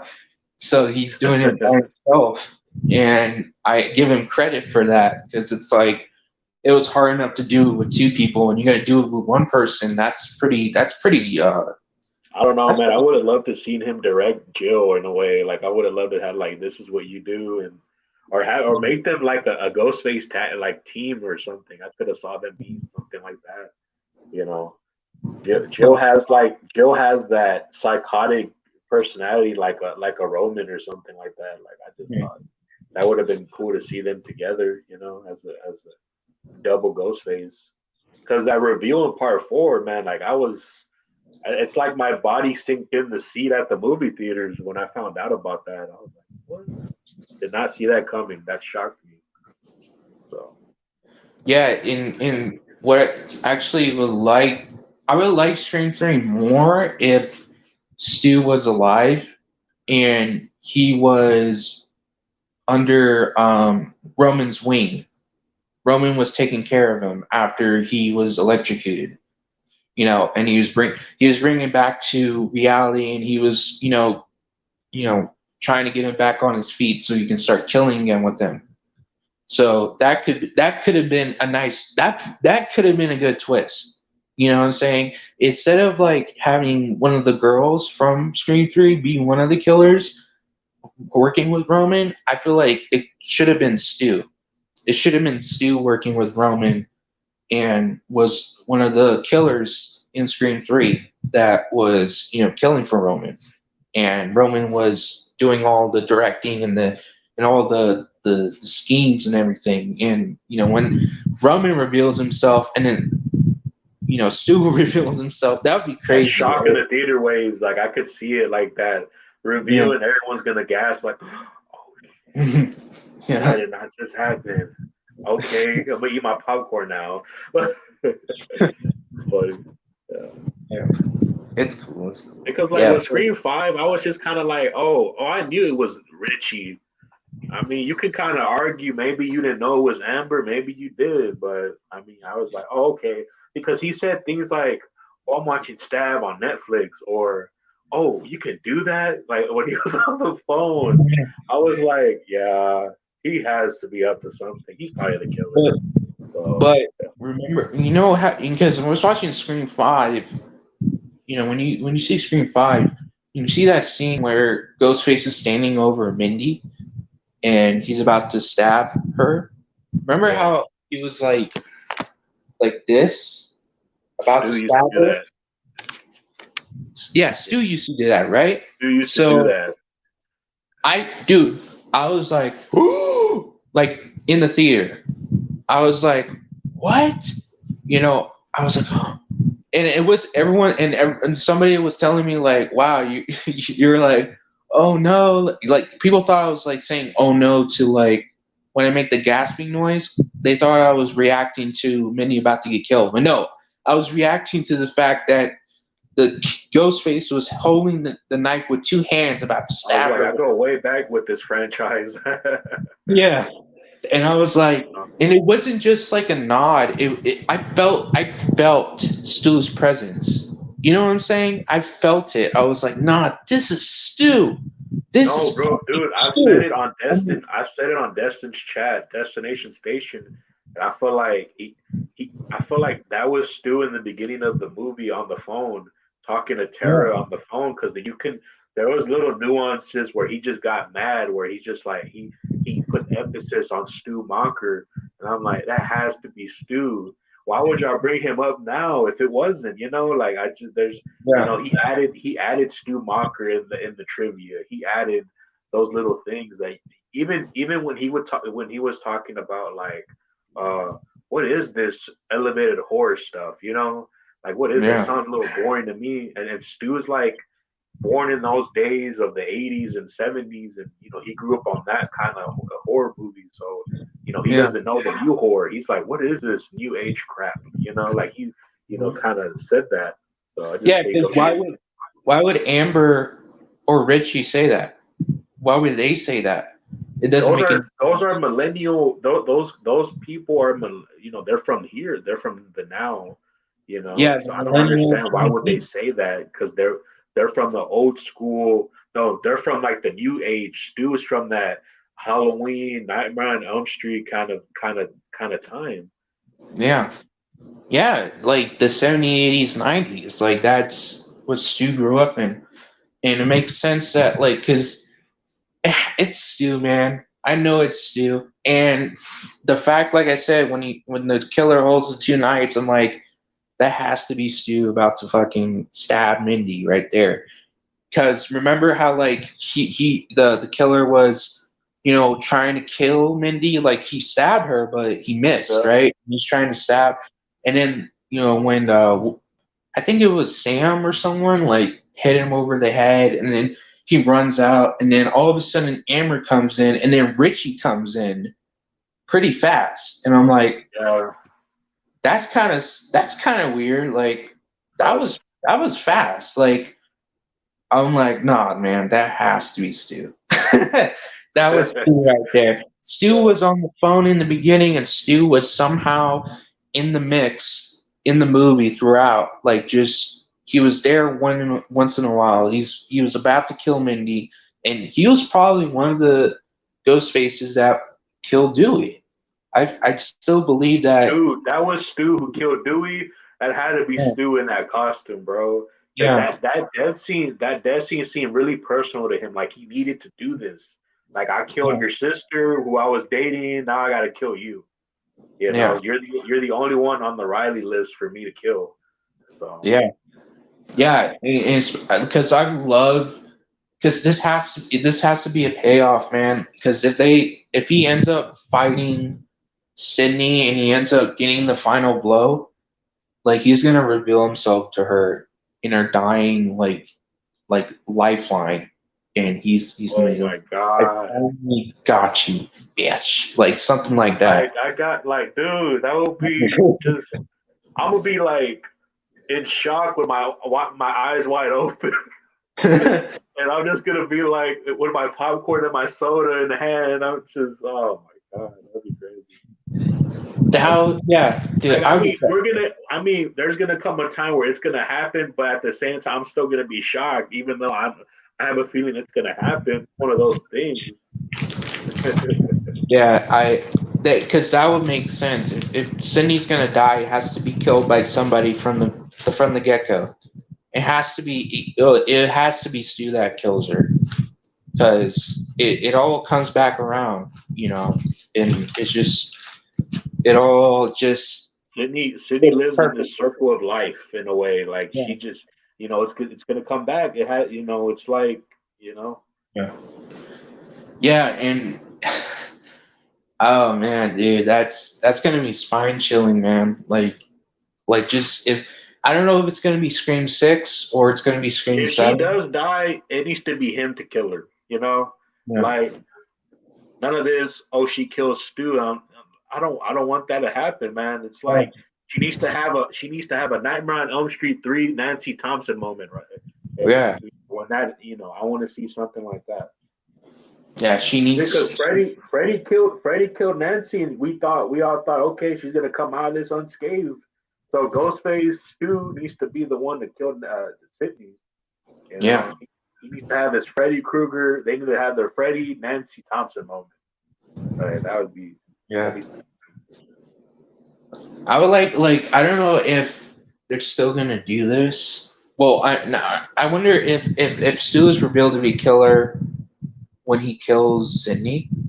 It'll be kind of It'll be kind of ironic. Like he says like something like, "You're still a virgin.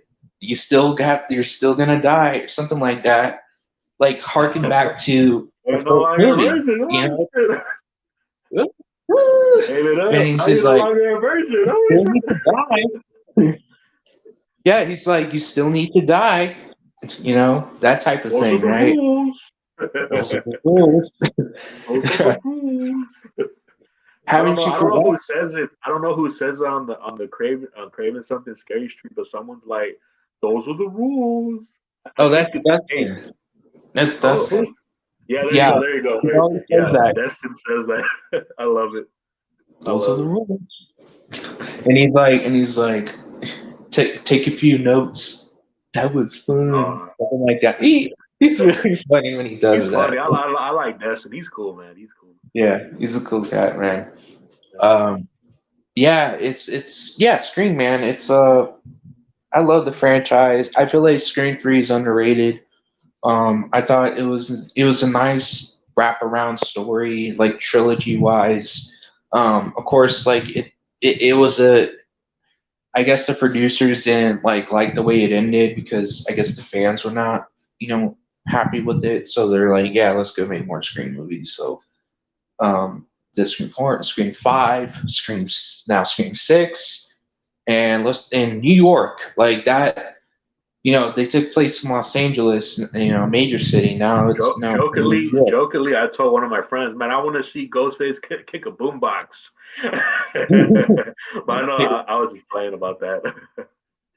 Yeah, I would like to see Ghostface like kill somebody on like in the subway train Yeah, that'd be system. cool. Like he holds like I mentioned this before. Like I would like to see a kill where Ghostface holds someone like on the train tracks, like he's holding him like on the edge, and like the train comes in speeding, and it like Ooh. decapitates him, and like Yeah, we need environmental kills, man. Like Urban Legend did that really well. Like they did those environmental death scenes. Mhm. That was cool. I Yeah, think Valentine also did that too with the girl where he just stepped on her head on the glass like that. That was fucking brutal. yeah, bro. Valentine needs a sequel. Valentine is a Dude, dude, I'm not even kidding. I feel the same way you do. You yeah, know. because and I can understand why some people are like, nah, because the way it ended, was like, oh shit. I think it's one of the best twisted How you endings. not like I hear people and they're like, oh, it doesn't need a sequel. Okay, what do you call that ending right there? You can kind of like tell you can kind of tell something good with that, in my opinion. Yeah, You know, because yeah, because I like so I was like, so he's the killer? yeah, Oh man. it was such a good twist because how like he was acting, right? You know how he's acting at the end, and then like all of a sudden the Cupid killer comes out.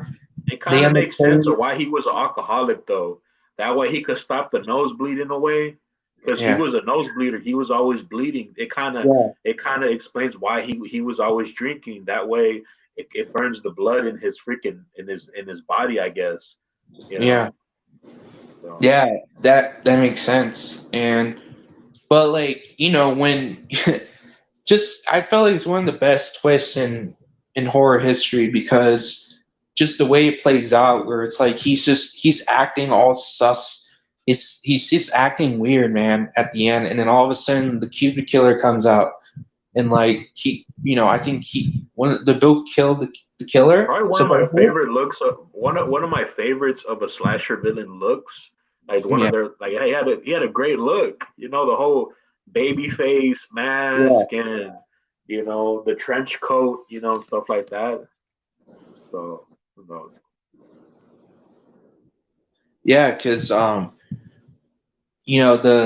look is it screams iconic to me. Just like Yeah. how My Bloody Valentine has like the miner outfit and the miner Oh mask. yes. That's iconic too. That. But yeah, Valentine is such a good movie. It needs a sequel. Have it set somewhere. Have it set like in Los Angeles. So, like, because wasn't the movie set in California? Hmm. It was like Los Angeles. I don't know where it's at, but I think it was somewhere in California. It was yeah, set somewhere there. yeah. But for a sequel, like I would like to see it pick up where it last left off. I want it to be like it starts off and it's like blood drips down, and then it cuts to a dream where she wakes up. And she's like, it's like what? How many years later? You're gonna bring back Marley Shelton, Judy, Sheriff Judy herself. That'd be Yeah, cool. yeah. Just bring her back, right? And she Yeah. wakes up from the nightmare, and it obviously wasn't a dream. Like that actually happened. The nosebleed, coming down her face, and turns out he's the killer. Kind of be like Yeah. how Julie and I know what you did last summer acted. Like she still thinks about those days where her friends got killed and all that kind of stuff. So Yeah. it kind of takes over her mind a little bit there, where she's just kind of like she's having these PTSD moments. She's very the whole her having this boyfriend that was a killer. He was the killer.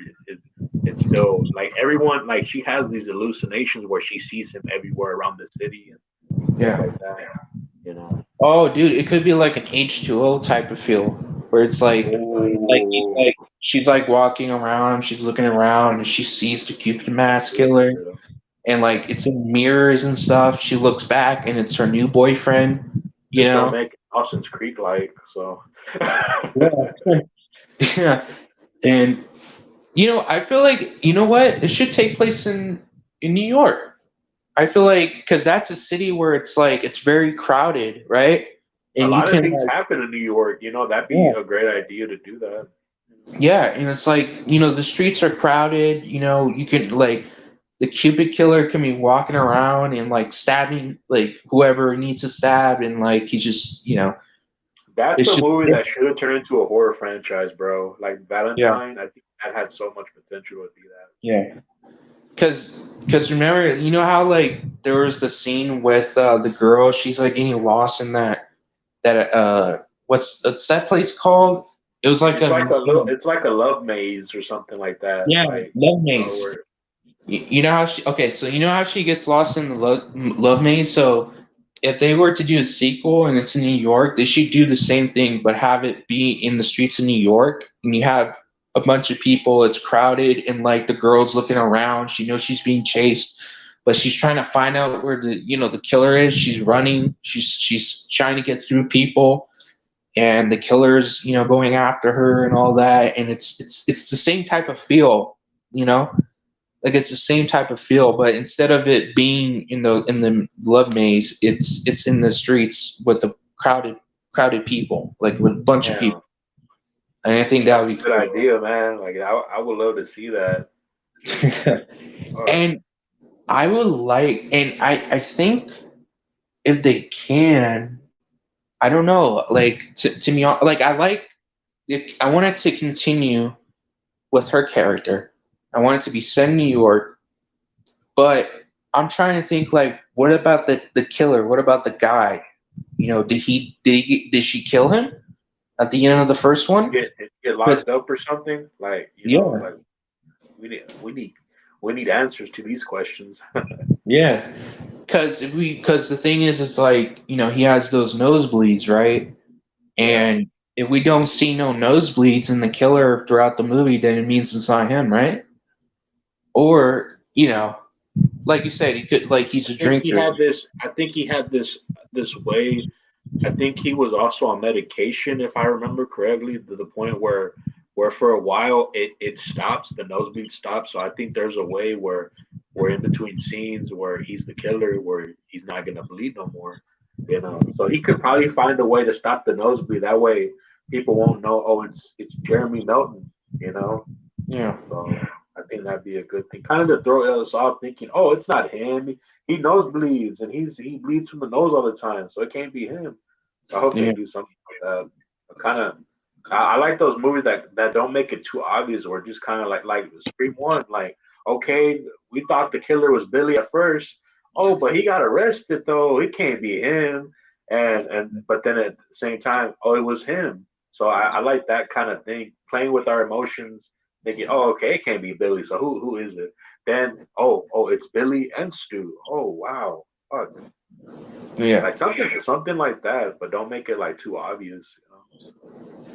Yeah, and it's like, the what I like that they did with Valentine is, with the whole nosebleed thing, like it makes, because it made it like clear that it's the the kid, right, with the glasses, and you're trying to look around and see who's wearing glasses, right? Because you think like, oh, like this guy grows up, he's still gonna wear glasses, right?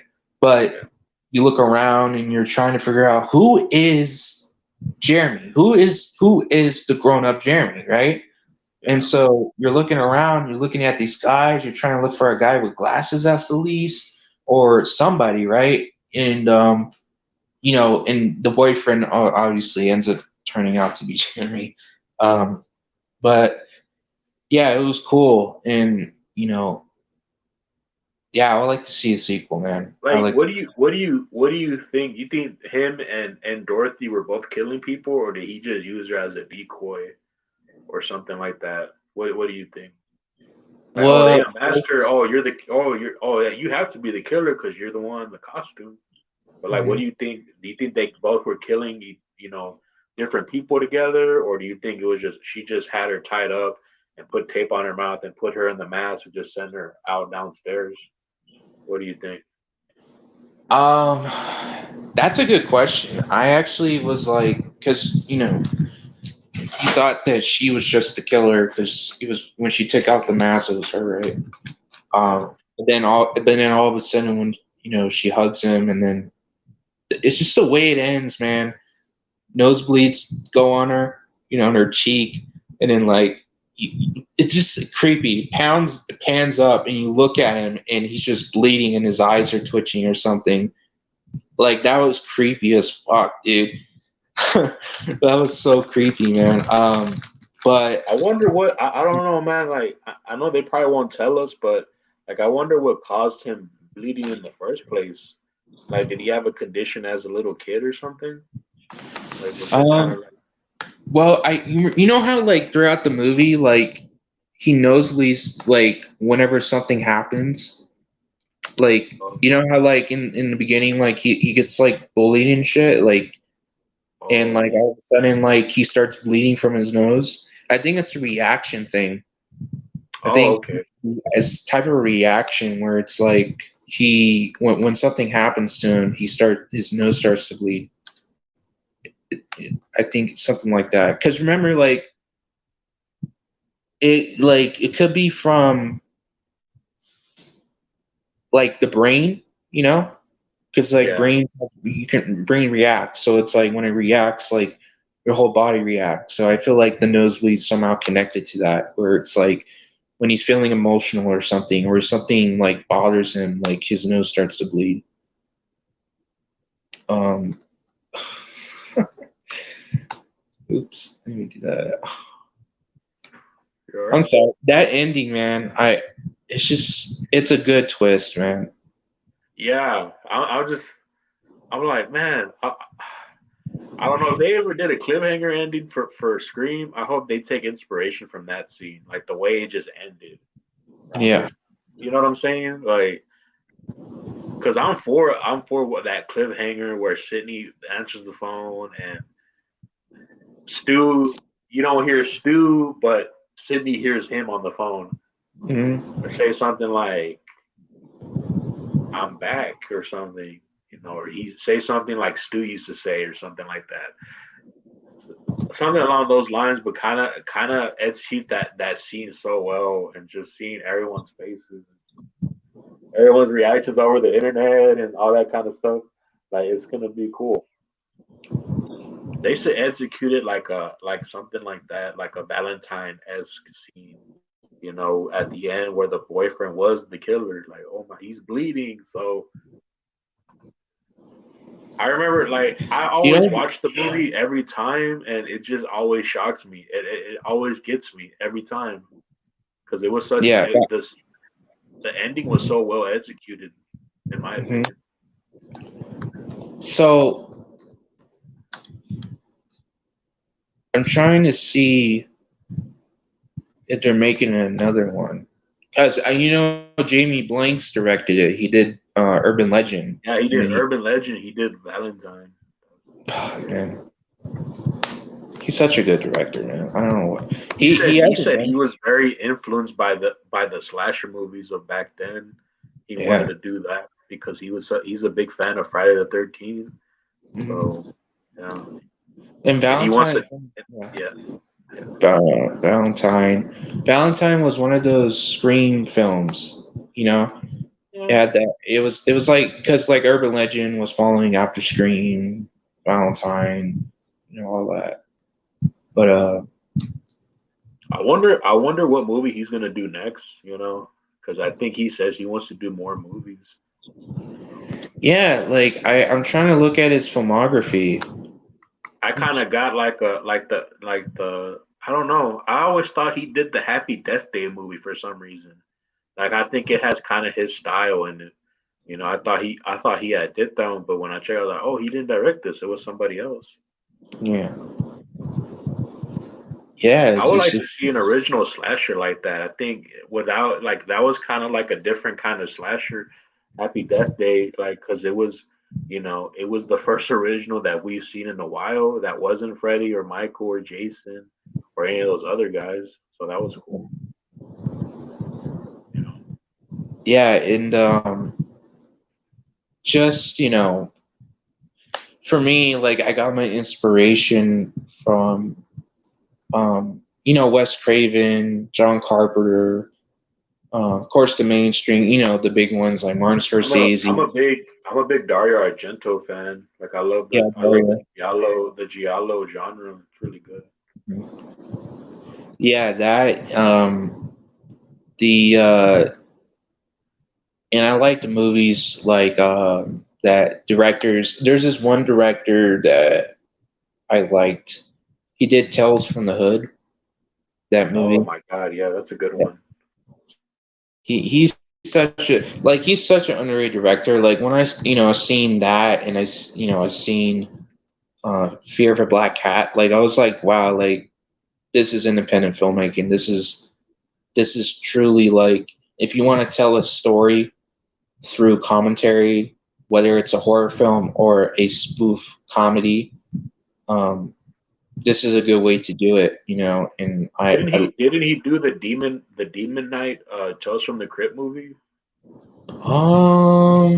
I don't think so. Wait, I think the director's name of Tales from the Hood was Rusty something. yeah, it's Rusty Kundev. There you go. Rusty Demon Knight. He played the teacher in one of the little short films in Tales from the Hood. He played Yeah, a concerned teacher, and I'm just kind of like, damn. I wish we had more teachers like that in yeah, today's world. Just going to bat for that little kid. That was very cool. It wasn't only just scary, but the message it was saying that we have teachers don't care no more. So this guy went out of his way and just went to bat for that little kid. So yeah. And if you watch Fear of a Black Cat, he plays a totally different character. Like he's like if you watch his scenes from Tales from the Hood and watch his scenes from Fear of a Black Cat, like you'll be like, wow, this guy has some range.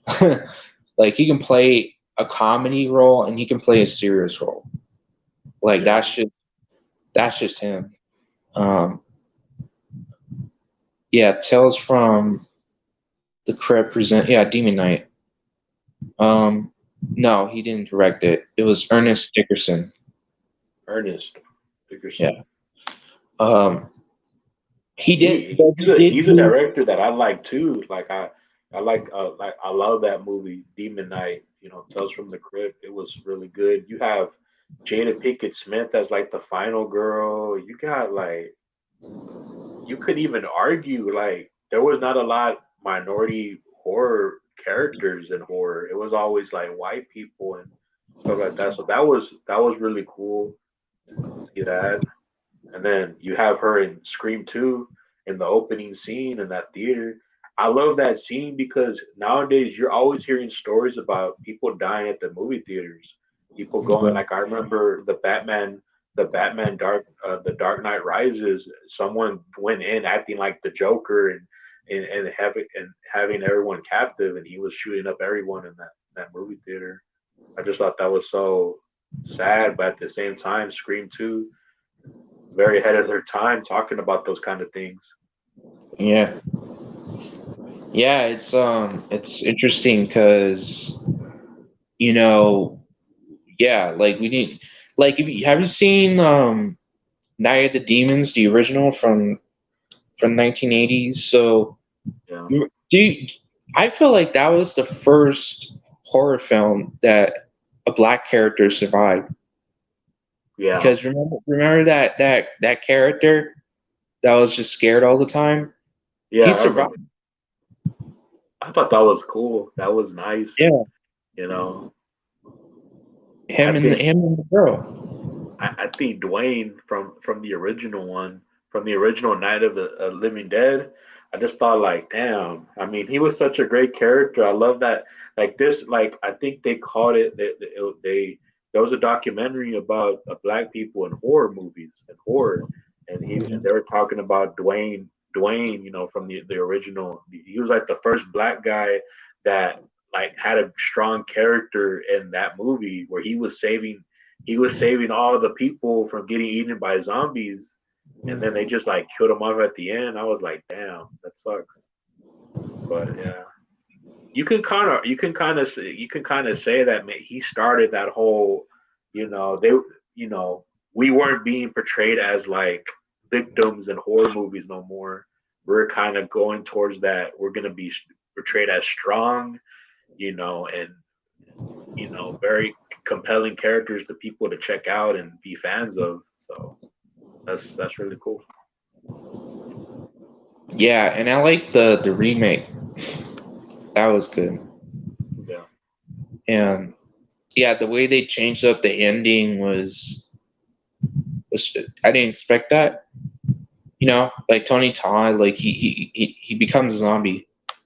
You know, at the end, because in the end, in the original, it was like he wasn't a zombie. He was human still. And then he gets shot. Yeah. That's crazy. Right.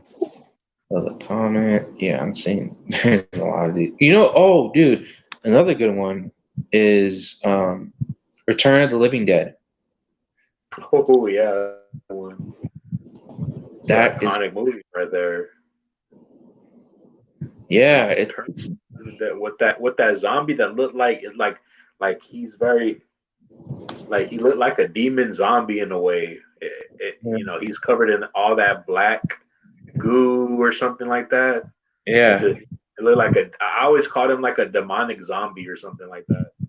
Yeah, like that. Like we yeah, just showing. yeah. It's a good movie, man. I always thought like it was a sequel to Night of the Living Dead, but it was like I guess a spoof. Like a parody in a way. Yeah, Like scary movie for zombies, I guess. I don't know. yeah, Yeah. yeah. Because apparently, like in the movie, they explain like the Night of the Living Dead was a real movie, but like the real story behind it is that the zombie the story that Romero was telling was a different version of the real Yeah. story.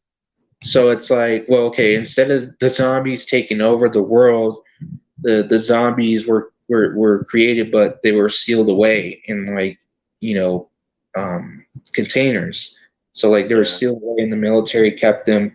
But then all of a sudden, like the owners ends up getting one and like gets the container, puts in the bottom the basement. But then the guy was like, oh yeah, this thing doesn't even fucking do shit, and he like hits it, and then gas comes out and like sprays all over the place, and the dead people come back, and that was pretty interesting. It was I funny love too. I loved the remake of Dawn of the Dead. I thought that was really good. Probably Yeah, probably one of my favorite remakes, up there with The Thing and Scarface. Even though Scarface isn't like a remake, like a horror remake, it's a remake nonetheless. Like, those are like my favorites for remakes. Like, Yeah, I the don't know. I just love like Ving Rhames in it and all those guys in the movie. It was really good. Scarface was kind of scary. Yeah. Some scenes are scary, man. Like the one when they're in the tents, like when Oh they're yeah.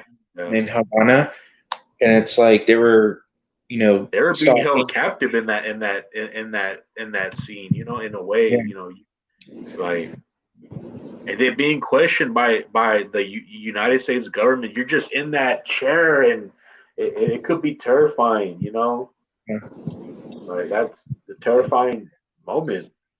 yeah, and the fact that like they're trying to kill this guy, and like they're in the tent. That scene with when they're in the car driving, and then it's like, it's like you don't know if they're gonna, because this guy had a family in the car, and Yeah, then just like, no and then the fucking old way.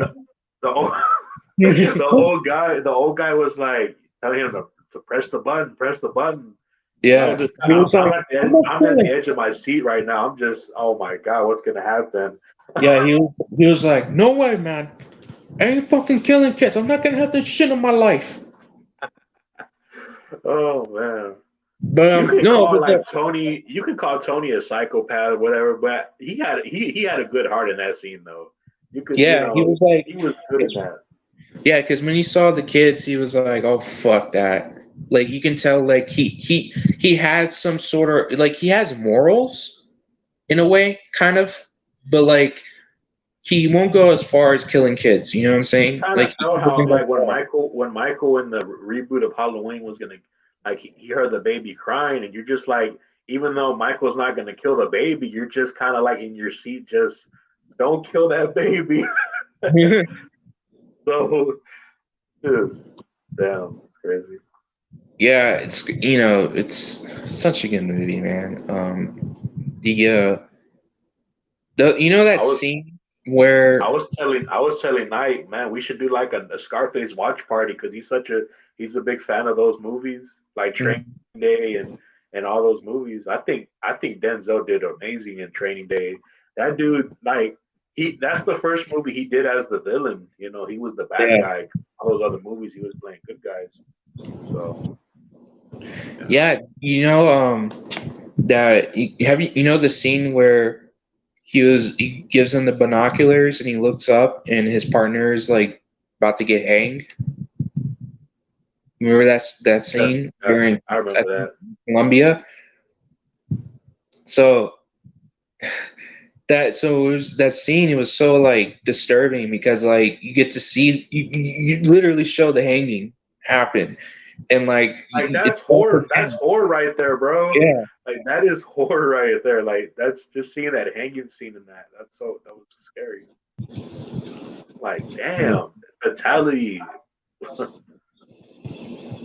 he's like, here, let me show you. Yeah, he just gives him the binoculars and then like that's terrifying. See that? Yeah, man, that's like horror slasher aspects to that. You see those kind of things in horror movies a lot. So I would kind of call that, like, even the Terminator has slasher aspects to it. You know, Yeah, Especially the Terminator, dude. Like, they got those slasher vibes to it. Especially when the girl and the guy, they're like sleeping, and then the way he even looked, like Arnold looked like someone from a slasher movie. Like, even James Cameron said, I got inspiration for the Terminator from Michael Myers. mm, So I just thought that was cool. You even I don't know if you've seen Cobra. Cobra with Sylvester Stallone. That's also, to me, it has those slasher horror elements to it. You yeah. know. Because I seen like Oh there. man. Speaking of Terminator, bro, I could see Robert Patrick from Terminator 2 as a horror villain. Like I could see him doing that stuff right there. Yeah, he could play like a psychotic cop, a killer cop. Yeah, You know, like he could. yeah, that'd be facts. He's just so good. He plays a good villain, man. And you can like if you take away Terminator 2, right? If you take away that and you take away T-800 and all that, and you just have Robert Patrick as a like liquid forming villain, like that would still been good, you know. Yeah, If you didn't have the Terminator name on it, you know. But it's still I'm glad it's Terminator. It's still fun. It was still a good movie. Um, and then only whenever he was chasing Sarah Connor around town, he just it had that chase scene, and you had that slasher villain. He was killing like couples that were having sex in their beds. I mean, you have all the ingredients there, in yeah, a way. So you had the couple. You had uh, the guys in the beginning. Yeah, you had those elements, the stalking, all that. Of course, you got those big moments where he's shooting the cops. This big shootout. Um, I Still scary. Especially because like you I can't kill it. it kind of reminded me of Maniac Cop in a way. I think Maniac Cop took Yeah. some of those aspects of Terminator killing the cops in the precinct, and Maniac Cop the movie, that they did that too. So Yeah. Yeah, Maniac Cop was a good one because the guy who played him was really good at it. yeah, Um, I liked the first one, but I really liked the second one. The second one, that was the one where it was a shootout with the cops, yeah. and It had a Bud from Halloween 2 in that one. You just can't recognize him because he has the full beard and all that kind of stuff. I was so happy. I was like, oh, it's Bud from Halloween 2. Mr. Amazing Grace, come sit on your face. So yeah. yeah, man. I think I was watching a movie with Keanu Reeves and Crispin Glover. It's called River's Edge, and I was watching it, and Keanu Reeves' like stepdad, like like for some reason I'm like, why does he look like Bud from Halloween 2? Like he just looks like him, and I'm like, wait a second. So I'm looking it up, right? I went on Google. I I was want to looking meet at the him at a chat. convention, bro. Like I want to meet Leo Rossi at a convention. I think that'd be a great time right there. That'd be cool. Yeah, it says 86. It says 87. Oh shit. No, I'm trying to. All right, here's the cast because I was looking it up.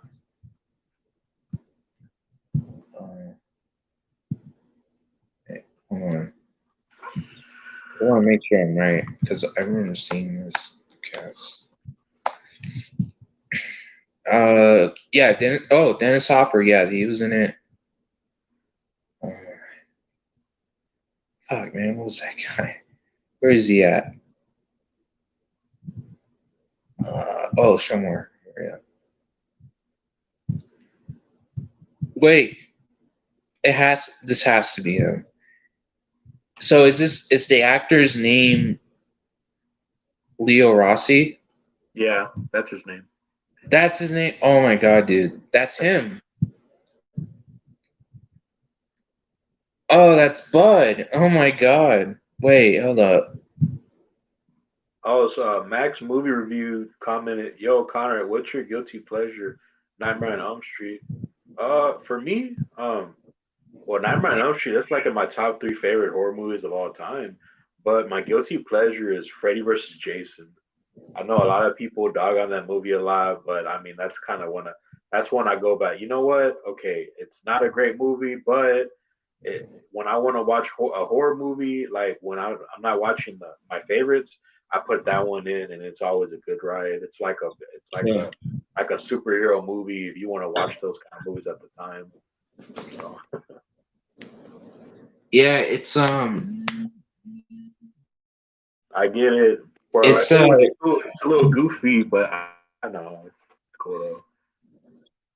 yeah, it's it's one of those movies you don't take seriously, man. Like I said, I like all of them. I don't take them seriously because it's just a fun ride, you know. I Every like that single scene with Mark. You yeah, know, Brendan Fletcher's character. I love that scene where he's just Freddy kills him, and I just thought that was probably one of like the only dark scene in that movie. It was like classic Freddy at his best, in my opinion. And I just kind of like I just saw. I think the strongest character from that movie, other than Robert, and you know, I think it was Mark Brendan Fletcher. I think he played a great character. You know, he lost his brother due to suicide and all that kind of stuff. And then you saw his brother come out of the tub like that. I just thought that gave me nightmares for about a couple of weeks. Just seeing yeah, someone just come out of a tub of blood like that, I was like, oh my god, that's eerie.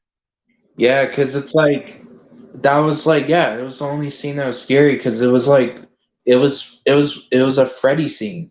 You know, it was Freddy's moment to shine, and Yeah, because it was a nightmare. It wasn't reality. It wasn't Jason, you know, chopping up people. It was Freddy tormenting somebody like he does in Nightmare 1 and Nightmare 2 and Nightmare 3.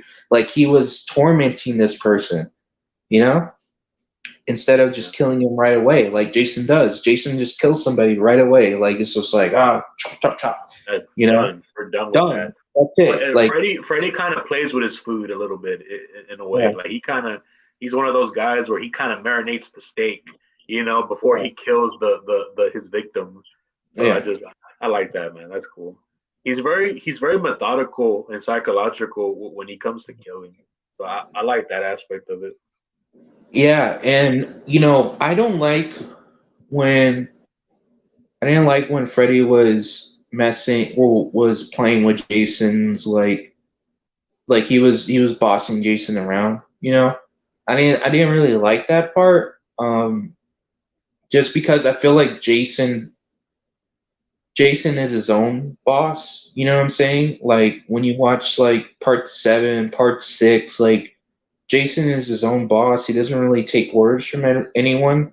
You know, I kind of find it hard to believe that Freddy would be able to do that. If it was Kane Hodder, Jason, like that wouldn't have happened. You know, I feel like there's got to be some sort of way that you can have those two come together without the whole like tricking Jason, you know, into like killing him. I honestly thought they were gonna turn that into like a franchise. We're gonna get Freddy versus Jason Part One, Part Two, Part Three, Part Four. Thought we were gonna get something like that. Or bring back Kane Hodder from Part Two or something. Boom. Yeah, You know, you kind of get that. You know, because I think Kane Hodder had this big beef with New Line Cinema for so many years. So I think it would have kind of bringing it back in Part Two would have kind of eased that a little bit. So yeah, I'd like to see them do like a part two. You know, yeah, not it doesn't have to be a sequel to Freddy versus Jason. It could be just another like Freddy versus Jason movie, but it's a different timeline. You know, could be a yeah. different timeline. And it's a different reason. But yeah, they can continue it like Freddy versus Jason. You know, versus Michael, or Freddy versus Jason versus Ash, or something like that. You know, They were like gonna do that. They were gonna do like the Freddy versus Jason versus Ash, yeah, and make it get put in an anti-hero. You know, the horror's first anti-hero in it. So that'd yeah, be cool. Be like the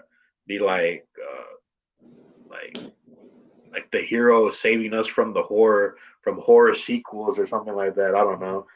That's how Robert England explained it. Like he's like I see it as like you know Ash saving the world from horror sequels or something. yeah. It's just so funny.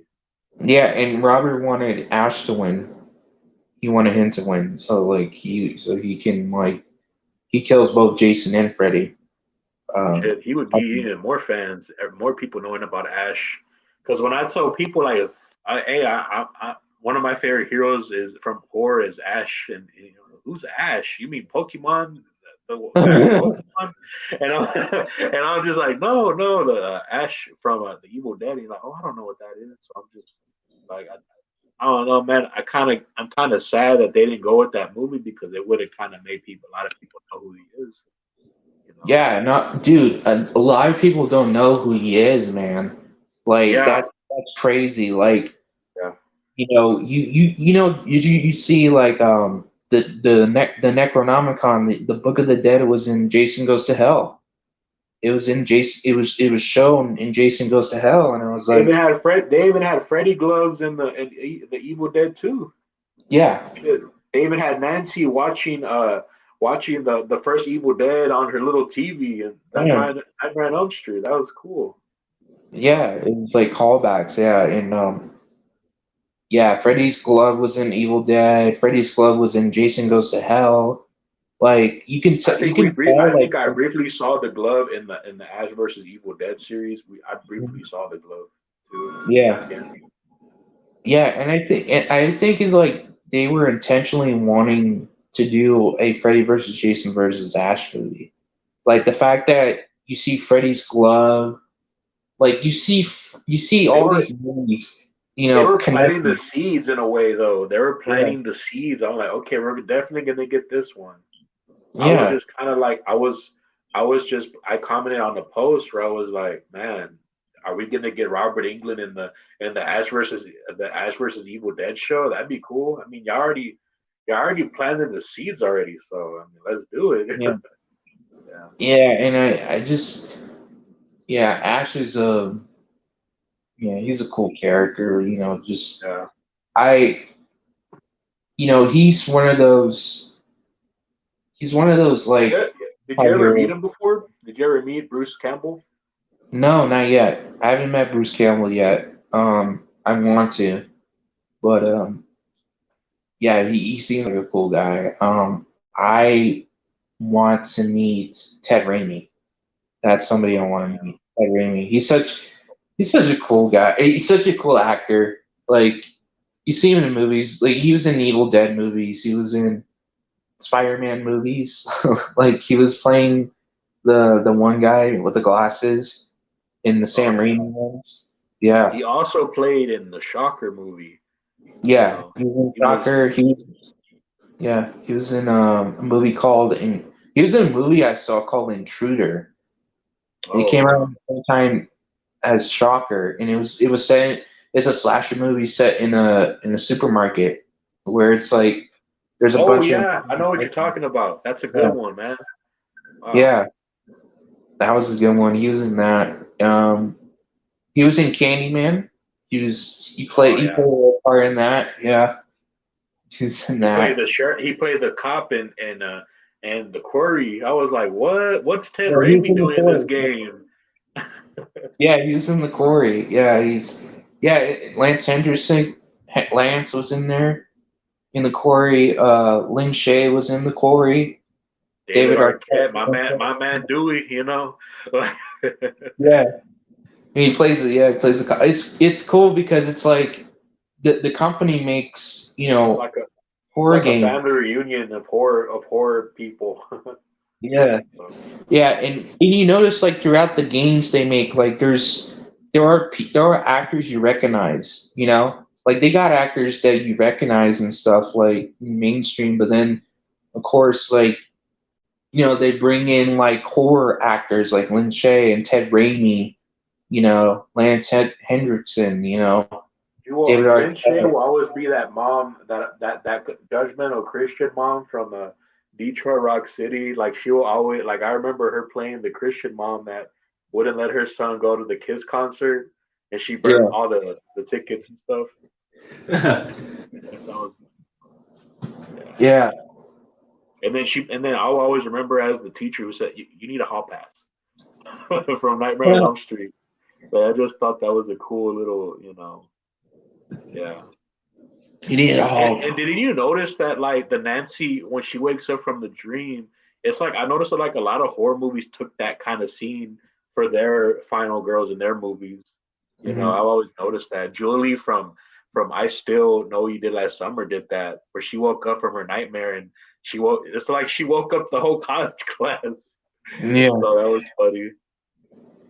I like I Still Know What You Did Last Summer. Yeah, I I love like it too. that one. I know a lot of people don't like it, but like I liked it because it was a nice like It was her. you It know was kind of her coming to her own in this one. Like she yeah was being more of a final girl than the first one. yeah You know, I like yeah how they acknowledged Helen. I like how they acknowledged her. You know, like one thing that I don't like about like that I find kind of weird about Sydney is that she never acknowledges Tatum, bro. I'm like your best friend yeah. that you hanged out with. You do not acknowledge her ever. Like, what's wrong with you? She doesn't acknowledge anyone, man. She didn't Yeah, acknowledge her she didn't acknowledge her other boyfriend, her other friend, her other bestie in college, and she didn't or I mean she kind of mentioned Randy. She does the person what's interesting? The only person she usually okay. mentions is Randy. I give her credit for this one. She at least acknowledges Derek in part three. You know, where Yeah, he got some of the stuff he gave to her, and I like that. That's a nice. yeah, yeah. But she always mentions Randy, and I find it funny because Randy was in love with Sydney, and I'm starting to feel like Sydney had feelings for Randy. I think she was in love with Randy too. Yeah, because she I mean, she keeps was probably to mentioning fight him. some. She's probably to fight back some feelings. She probably like, I don't feel like that for real, but deep down, I'm in denial. So I feel like that too. Yeah, it's interesting because she like that's like the only person she mentions it. Like she doesn't mention anyone else. Like you said, Tatum and um, just Because I remember this one scene where Julie was partying, like she was hanging out with some friends on the island in Hawaii, and then she had like a little memento of Helen on her little on her nightstand, you know, on her little where they have the lamp and stuff. I thought mhm. that was very touching, and that was a good scene right there. Yeah, 'Cause yeah, I feel like Helen went out so sad, man. I was like, damn, yeah, you guys are gonna get back to in touch, and you're gonna go hang out and have a friendship, and then your best friend there dies and stuff. So I'm yeah. like, fuck, that's sad. Yeah, But yeah. it's a I still feel like yeah, it's a good sequel, man. Because first off, yeah, it continues the story, right? Like I feel like her arc wasn't done yet, because at the end, like yeah, they got away from the fisherman, aka Ben Willis, but it makes sense that she still has nightmares because that event happened. Yeah, yeah, she ran over they accidentally ran over the guy, but like she didn't have night. I don't think she had nightmares about that. But I still know what you did last summer. She has nightmares about the time that she was getting stalked and chased by the fisherman, Ben Willis, and him killing everybody, and that's the nightmares. And I still know what you did last summer. I think that's her arc is trying to get over the nightmares of Ben Willis, not And that's the like another guy. thing that I like about Scream 3 because they gave Sydney this big arc about her going through her trauma, and you Mhm. know, Roman puts the tape inside the room where she hears Billy's voice and all the things that she went through, and I just thought, wow, that is psychological warfare right there, man. If I ever seen it. So he got in her head. I gotta admit, Roman got in her head a lot. So yeah, and that killer, and I still know what you did last summer. Like he even got in her head too, where she kept dreaming in class. She kept seeing the fisherman at the club, and I just thought Yeah. that was very very cool, very well executed. Yeah, because like in the first one, she doesn't have those paranoid dreams or those paranoid um like visions of the fisherman, like because that was the first time she encountered the fisherman. That was the first encounter, and I still know what you did last summer. now she's having dreams. She's seeing things, you know, because after those events, it makes sense, It right? goes to show, don't drink and drive, kids. Yeah. Don't drink and drive. Yeah. And pay attention on the road because you Yeah, never know what's gonna happen. And it's true because yeah. that happens. That happens. You know, some people they drink and drive, and some people they're not drunk, right? They sometimes they get sleepy. Sometimes they just take their eyes off for a minute, and all of a sudden they run somebody over, or they run into a And car. It's a Barry was real over here thing. already drunk and loaded. He came out of the sunroof of the car acting like an idiot. So I just thought that was fucking funny, man. Yeah, I seen you know the scary scary movie the first one where they go I know what you did last summer. And Yeah. like they like before like he goes up on the sunroof like they were just like making out and like all that, and then he goes up the sunroof, then all of a sudden he gets hornets all over his face, like there's a nest that comes on his face, and then he starts like pushing down the guy or pushing down Anna Faris's character and on the guy's penis, and like he kept pushing her on him, I and don't then know. like I would have liked them to kind of acknowledge. I would have loved like Cindy to acknowledge like her past in the other movies and stuff. Like from the first movie, I just thought I would have loved to see that. I've seen that.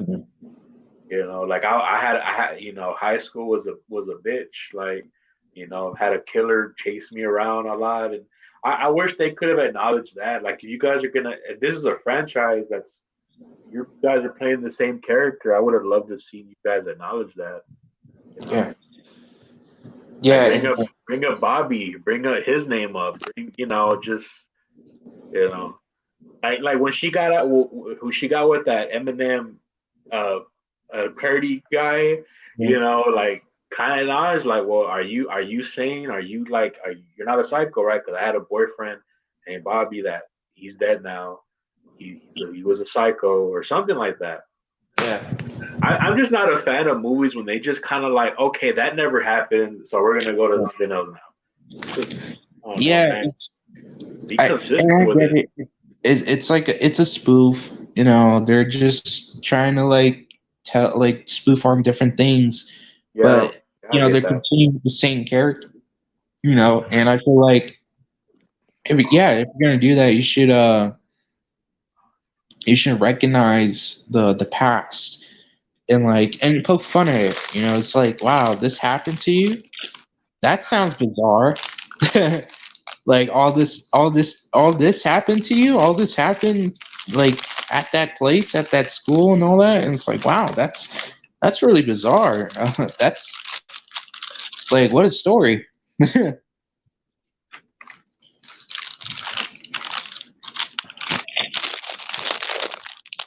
But yeah, I just think it's. But I like the scary movies. They're pretty. I Yeah, like the first one. The first one the was the first. best. Yeah, Those are some funny scenes in the first one.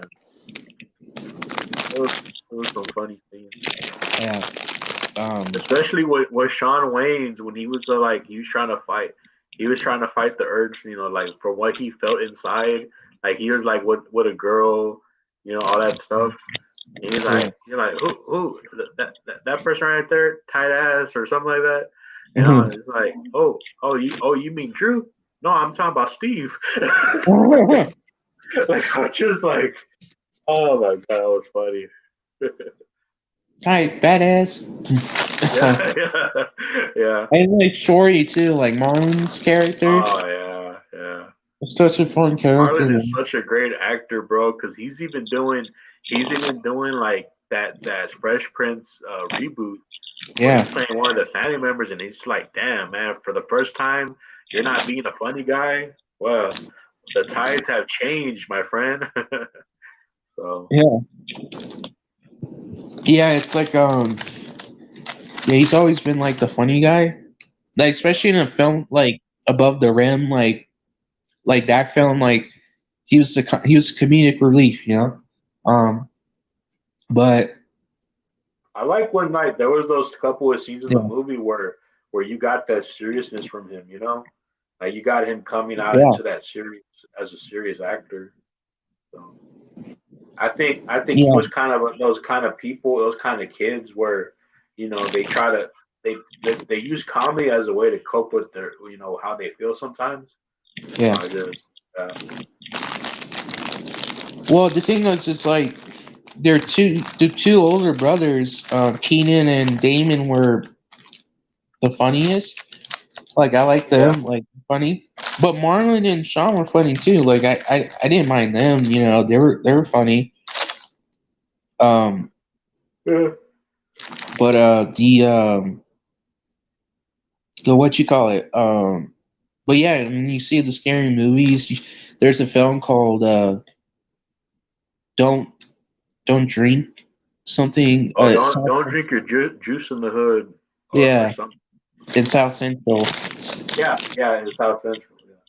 Yeah. Hey, bro, I have to be getting off like in 30 minutes because I got work Okay. in the morning. Just to let you know. Okay. This was fun though, man. We were talking Yeah. about horror throughout the whole thing. Cool. But yeah. Imagine Ritz. My bad news. Imagine Ritz. Oh man, I love me some Ritz though. I'm not talking about the club though. Yeah, man. That's what's up. But yeah, man, it's really fun, man. Talking movies and games and all that. Fun time, man. I was We could do this if you want. We could do it again next week if you want.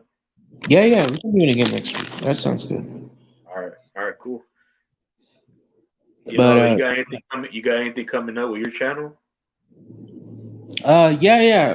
I'm doing well, right now I'm still working on shooting my short film.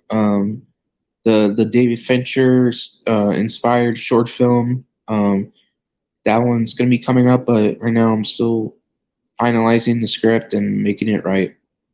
Um, and I do got more streams I'm gonna do, more episodes of the podcast I'm gonna do, and all that. That's coming up, and I'm trying to finish that Death Stranding playthrough. Um, so I'm trying to get that done, and then I'll move on to like one of the Dark Pictures games from the guys who made the Quarry. So I'm gonna get that going, Yeah, that's cool. and yeah, those are the things I'm doing. Yeah. And when I'm done with the stream, I'll put your link to your channel if anyone wants to go check it out. You know, the link of my friend Saint Dominic St. Clair's channel. He's doing big things right now with film, and you know I put his profile in the description. That way you guys can go check him out.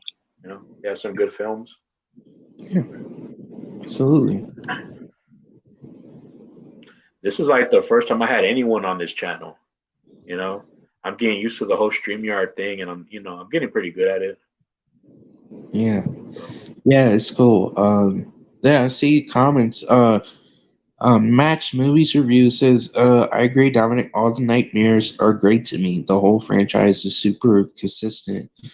Um, yeah, so far when it comes to Nightmare on Elm Street, yeah, it's been consistent. You Until can like, kind of argue that Wes kind of brought it back in a way with New Nightmare, and he was very inventive with that one because he had like the whole they're using their real names. You got John Saxton, they're using Heather Langenkamp and stuff. Like I thought that was cool. yeah, sorry. John Saxton was in Tenebrae. I was like, what? that's a that's a Dario Argento film, like Mm-hmm. Tenebrae. He was in that one. I was like, wow, this is pre Nightmare on Elm Street right here. So Mm-hmm. I think he's also in Cannibal Holocaust, something like that. Yeah, he was in that. He was also in a Bruce Lee movie. yeah, Enter the Dragon. Like he was working with Bruce Lee, Freddy Krueger, and Yeah. just all the John Wayne back in the days. Like I think you can kind of call him the first child actor in a way though, because Mhm. he started like when he was like in his teens. So Yeah, and the yeah, the films he was in, like he was in the original Black Christmas as well. I Um, always kind of saw him at like as like the as like the Dr. Loomis for Freddy, in a way. Like he was like that yeah. Donald Pleasance, like for like for Freddy though, you know. Yeah, he was definitely that. Yeah, he's been in a lot of movies. Fortunately he did pass away, right? A couple years ago, I think.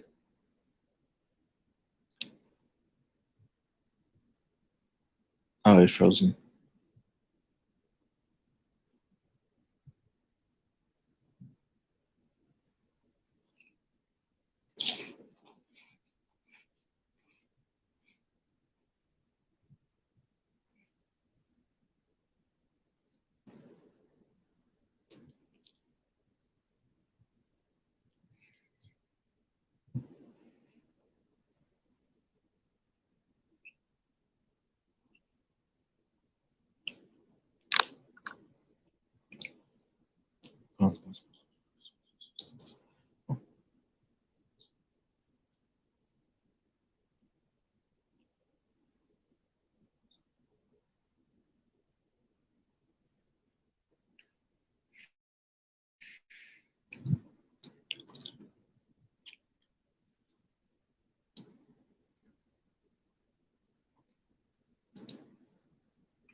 Oh, I think it's just me.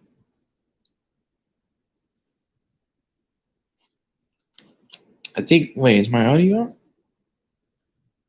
Yeah, it's on. Hmm.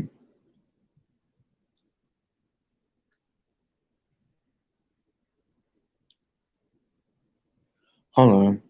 I think something is wrong with it.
Dominic, bro, you here, dude?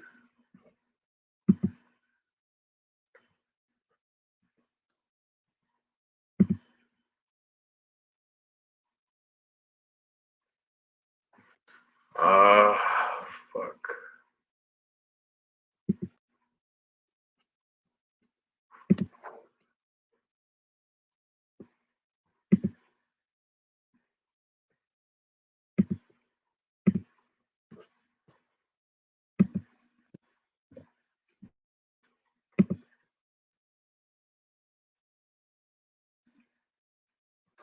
Sure. Wait. All right. Fuck.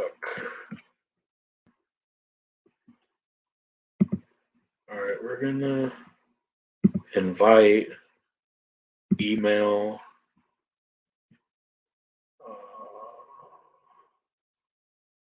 Okay. Let's do it. Gmail. Gmail. Let's do the Gmail.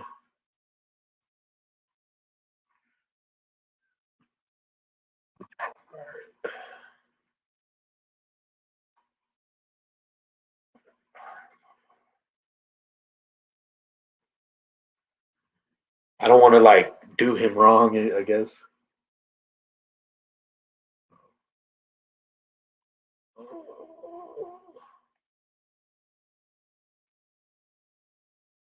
Hortel.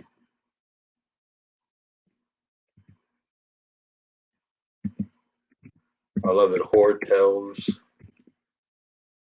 TV6 at gmail.com.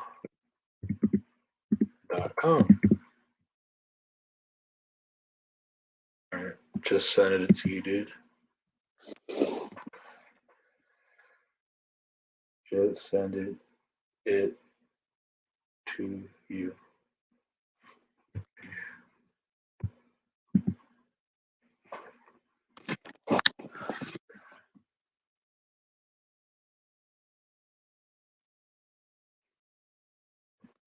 I mean, did you get it?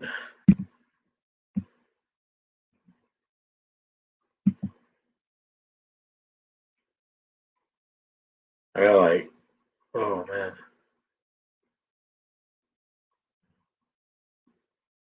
Live.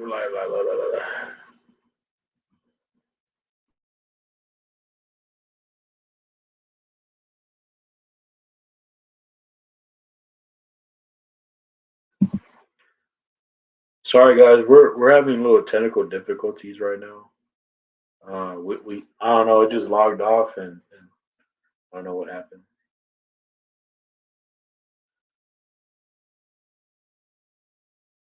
Okay.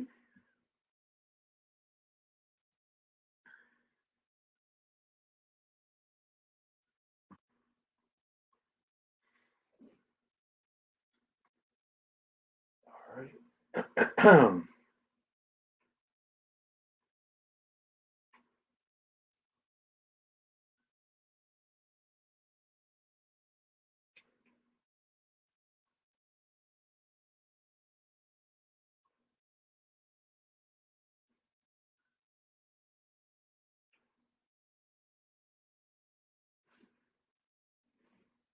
Send.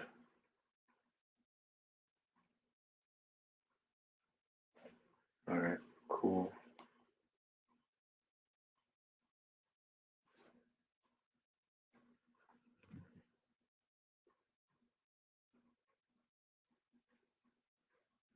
Yo, oh my brother.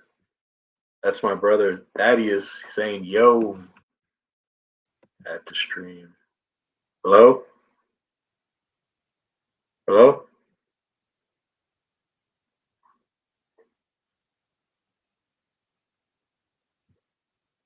Dominic?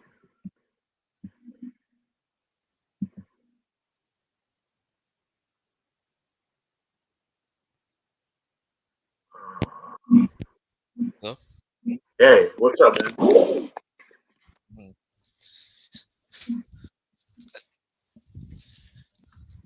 All right, cool. So Where do where do we leave off again? We were talking about uh, what were we talking about? I thought it wasn't gonna work Oh, oh, look, guys. Uh, because I did. the I went on someone. I went on Yanet's stream the last time, and like I think her feed kicked out, so it wouldn't work. So I thought it was gonna be like that. So yeah, the franchise.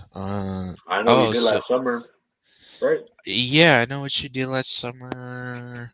Oh, by the Yeah. way, dude, my brother just came in the chat. Oh, he said he said, nice. "Yo, that's Yo, my man." what's up? Thaddeus. Yeah, Yes. yeah. Nice. He's What's like, going on? Is it the one that he likes? What was that?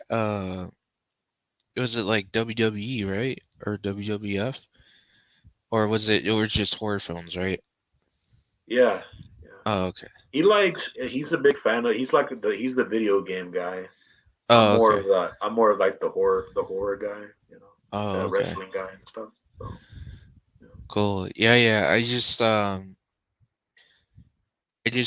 started looking into the Texas Chainsaw Massacre game, and I was like, well, this looks really cool. Um, and I mentioned it before. Yeah, it's like three killers, four survivors. Um, so they're using the map. The map is the farm location from the first one. So you have the house, you got the trees, and you got the basements and all that. So it's like they're expanding it a little bit. But to me, I'm like, I don't know how big that map is, but it looks very big. So I'm looking forward to that. I'm also looking forward to this other game called what's his name? Alan Wake 2. Um, there's Alan Wake. Is it? Oh, it's Alan Wake 2. Sorry, Alan Wake 2. It's a sequel to Alan Wake.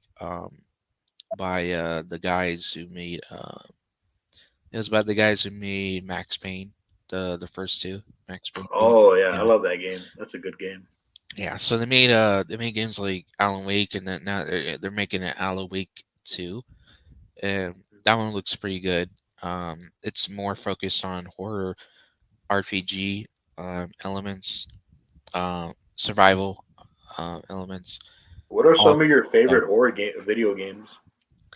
oh my god, dude, I love Resident Evil, uh, Silent Hill. It's a Those are classic right really there. good. Resident Evil. It's a Yeah, classic. yeah, classics, and yeah, Silent Hill. I also like um, the Outlast games. Um, those are good ones because it's like a found footage type of feel. Like Yeah, you're carrying the camera and you're filming everything. It looks. Um, there's a Blair Witch game that was released, and that had that same feel as Outlast, and yeah. that was pretty cool. What did you think about that one? Like the Blair Witch Project? Did you like it, or did you not like it? The movie, the Yeah, original. the movie, the original. Um, I liked it like when they were in the woods and they were getting lost and all that, and Yeah. it was creepy. The whole movie was creepy because it was like you, you never saw the witch. You just hear things. You're just seeing glimpses of like What things is that are that? Like, there. what's Yeah, that in that alley? Like, yeah, you didn't see the witch, which was pretty creepy. yeah. Yeah. And I think it's all because of like budget constraints. I feel like, but they use that to their advantage and try to scare the audience because not showing the monster, not showing the villain or the Like terror like makes it more like scary. kind of like Jaws in a way. They were very low budget. Because Yeah, you know so they kind of took that like as their advantage. Like All right, since we're not, this is not a big budget project, but we can kind of use that. Like, let's not show the monster. Let's just pan the camera on the people reacting of seeing the monster in a way. Yeah. So that's cool.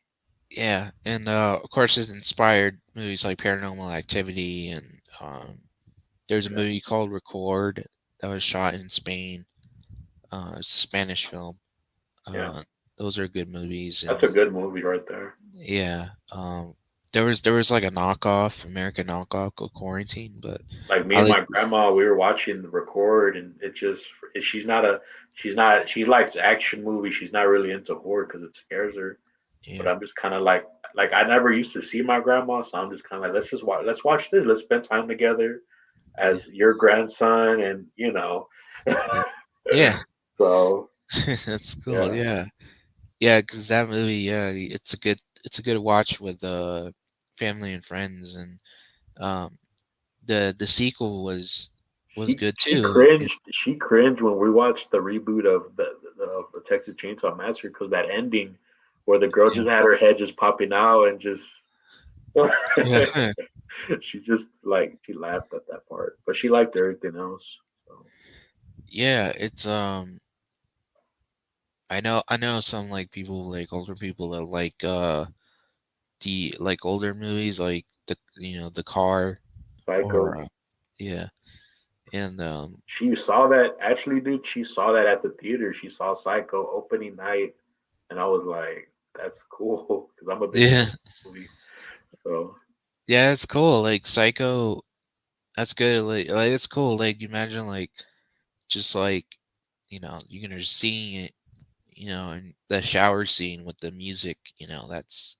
yeah, that That's pretty cool. environment, that black and white picture, just Yeah. yeah, it's cool. It inspired a lot of the slasher movies if you think about it too. Like person with a knife in their hand stabbing Yeah. a naked woman or something. So, Yeah. And I just, I don't know what it was that was not being recognized from these movies, like Psycho. mm. Like, I don't know what it was that Peeping not, Tom was kind of like the like a lot of movies like Halloween and Black Christmas took that POV shot from Peeping Tom where the guy was just walking around with a camera. You know, they were showing it from like a third person kind of a thing. yeah. So kind of you can kind of say maybe Halloween and Black Christmas were like inspired of Yeah. those movies. Yeah. It's interesting because those movies, like, they definitely inspire, like, directors like John Carpenter and Wes Craven to do like movies like Halloween or There's Nightmare on Elm there's Street. even there's even some like aspects of Shocker where they don't show Horace Pinker for a while. You don't know what he looks like. And Yeah, I think Wes did that so well where he wouldn't show what Horace looks like. I mean, there was this scene where he was watching the television, and he was watching the television of himself, and he just reacted like a madman. That's all you heard. You didn't hear him talk or nothing. yeah, You didn't hear him, like you didn't see him. I just thought that was so cool. That was very like something you would see out of like Psycho or something. And I think Wes Craven said that he is very inspired by Hitchcock and Psycho and all those kind of movies. So yeah. It's interesting because like Shocker takes a lot, like a lot of elements like from other movies. Like I just whenever you watch movies like Shocker, like you think of like Hidden, um, mm, the Fallen when Desmond Washington because of the fact that yeah, the guy is jumping from body to body, with electricity. Um, and of course, like like wasn't you said, wasn't the horror show like that? yeah, It was called House 3 before, but they called it the horror show now. With yeah, it is somewhat similar. yeah, Because like the guy, he ended up getting electrocuted, like death penalty, just like Shocker. Um, But yeah, I gotta see more of that movie to get the full I think you picture. find I think you find that on the horror show. I think you find it on Tubi. Yeah. I was watching it a long time ago. Last time I checked, it was on Tubi. So Oh. sadly, they So don't got yeah. Shocker because Carrie Crave Cinema was asking me like, where do I find that one? And I Yeah. don't know because they don't have it. They don't have it out there no more. So Yeah. yeah. So I was like, damn, you know. Yeah, so when it comes to like house, okay, so like I know the horror shows like House. Is it House 3? Is it a Yeah, House three. You know, House Two is House Two, the second story. yeah. I found that out because of Randy, or like that scene in Scream Two where they were Oh talking yeah. about House Two and stuff. And then everyone was like, you know, what's your favorite sequel? House Two, the second story. And everyone just like, get out of here, man. The hell. So I could Yeah, kind of like imagine like now they have those discussions of like, what's your favorite sequel? The Dark Knight, and they're just like, really, a comic book movie? Why? yeah. Yeah. Like that's how fans have like art sometimes, you know, like they're just like, you know, they don't want to like, they don't want to give other genres a chance. But I get it.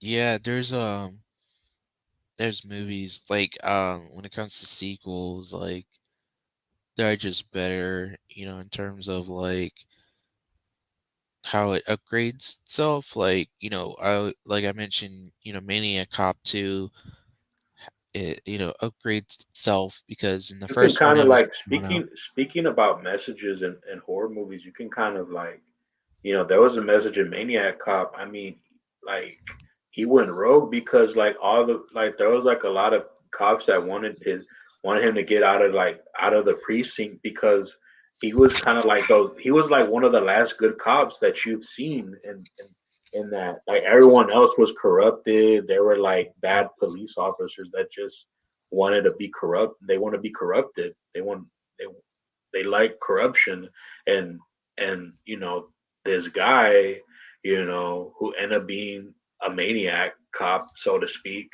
you know, just he wasn't wired like that. He believed in the law and just protecting the people of where he lives, you know. Yeah. So that is a message right there because like there's you hear stories about those cops that are corrupted and they want to stop the good cop that's trying to solve crimes and trying to, you know, bring justice, and they don't like that. So they wanted to do, you know, then they harmed him and stuff. So Yeah, it's interesting because it's like, yeah, he's getting revenge, but he's like killing other people that yeah. either gets in his way or just part of his plan to like, turn the community, turn the people of like New York or whatever city it is against the It looks cops. like New York City though. Like it just I don't know. It could be Chicago, but I'm not sure. But yeah. Because Hey, because like you eating some popcorn? yeah. I'm gonna pop me some after this stream. I'm gonna pop me some popcorn. Probably watch some movies. So Yeah, I just started watching one of the Slumber Party Massacre movies. Um, the first I one and love the second. music, man. The music of the first one. I love the score. Hmm. It's so it has that Hammer film vibe to it, like that Dracula, you know, where you would like the old classic monster movies. You Yeah, know, it just has the piano that's playing. It's very never heard those kind of music in a horror movie before, or especially a slasher movie. So it was pretty cool. yeah. It's definitely got that 80s slasher music to it. Um, Yeah. a lot of good kills. The second one, it was interesting because it was like a guitar that had a drill on it. It was like God. it was wacky, but it was fun. But I um, heard stories about one of the actresses that died early on. You know, she died, and when she was locked in the school, I forget her name. meet her a lot at conventions. I forget her name though. But Bring she was, Bring Stevens. yeah, Brink Stevens. There you go. I Yeah. knew it was something like that, but I just couldn't put my finger on it. She's always like I always saw her at conventions and stuff. I just, she had told me that like, well, she left, she got killed early because I think she had a family emergency. So I was like, damn. I don't know because I thought she was gonna be the final girl or something. Yeah. So she had like that. She wasn't dressed all derogatory, that she wasn't dressed like that, Mhm. So it's kind of like you thought she was gonna live. So I Yeah, mean, it's interesting because I was supposed to work with her. oh, Um, for real? That's mhm. crazy. um, Damn. because I was supposed to, but then the director passed away, and Wow. he yeah, and the movie just didn't continue because of that. So I didn't get to work with her, unfortunately. But yeah, hopefully in the future I will. She seems like a cool person. She was And really yeah, nice. She yeah, was really nice at the when I went hmm to the Houston Horror Film Festival here in Houston. Like she was so nice to me. She was all like waving at people and stuff hmm like that. And I like that. I don't like when celebrities want to be dicks to people and just be like, get out of, like yeah, Sean Cunningham over there. Like, come on, what's wrong with you, dude? yeah, You gotta be an asshole to people. I mean, to be fair, he had not like he even says in the documentary he gets these questions all the time, and I don't know why it even bothered him, like because he gets these questions all the time. It's not like they're gonna go away. Like, was it your decision to get to kill off Jason in the beginning? yeah. Like, you gotta just say yes or no. God. Yeah, it's interesting because he never liked Jason in the first place. That's why they killed him off in the opening, and they got rid Yeah, of the hockey mask because yeah, he hated Jason in the hockey mask because everyone is associating him with Jason Voorhees' character, and he couldn't escape that. He wanted to do like dramas and comedies and all that stuff, and he doesn't like horror and he doesn't like Friday the 13th. He just like helped produce like these other movies because it was getting him paid, and it is what it is. That's how it turned out.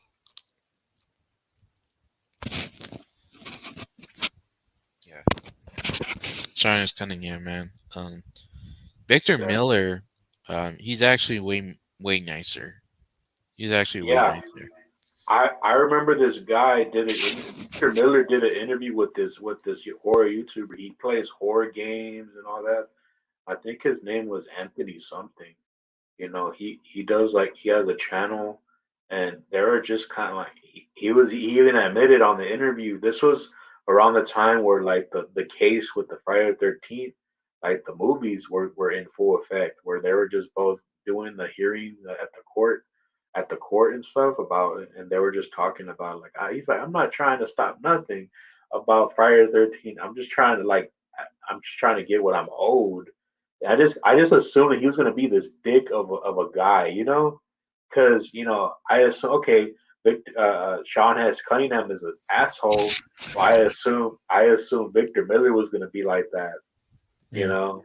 So, but then the guy was so nice. He was talking about like stories and the story about Betsy Palmer, about like she really needed a new car, so that's why she got on the Friday the 13th film. I hmm just thought I loved hearing the stories about Betsy and about like the start of even him. Like he's been so like we literally took inspiration from Halloween. yeah, They've never been shy. Like they've never been shy over things like that. It's yeah, just like Sean's gonna be like, well, that's not true, yeah, So, but he was literally went like, yeah, we literally copied Halloween.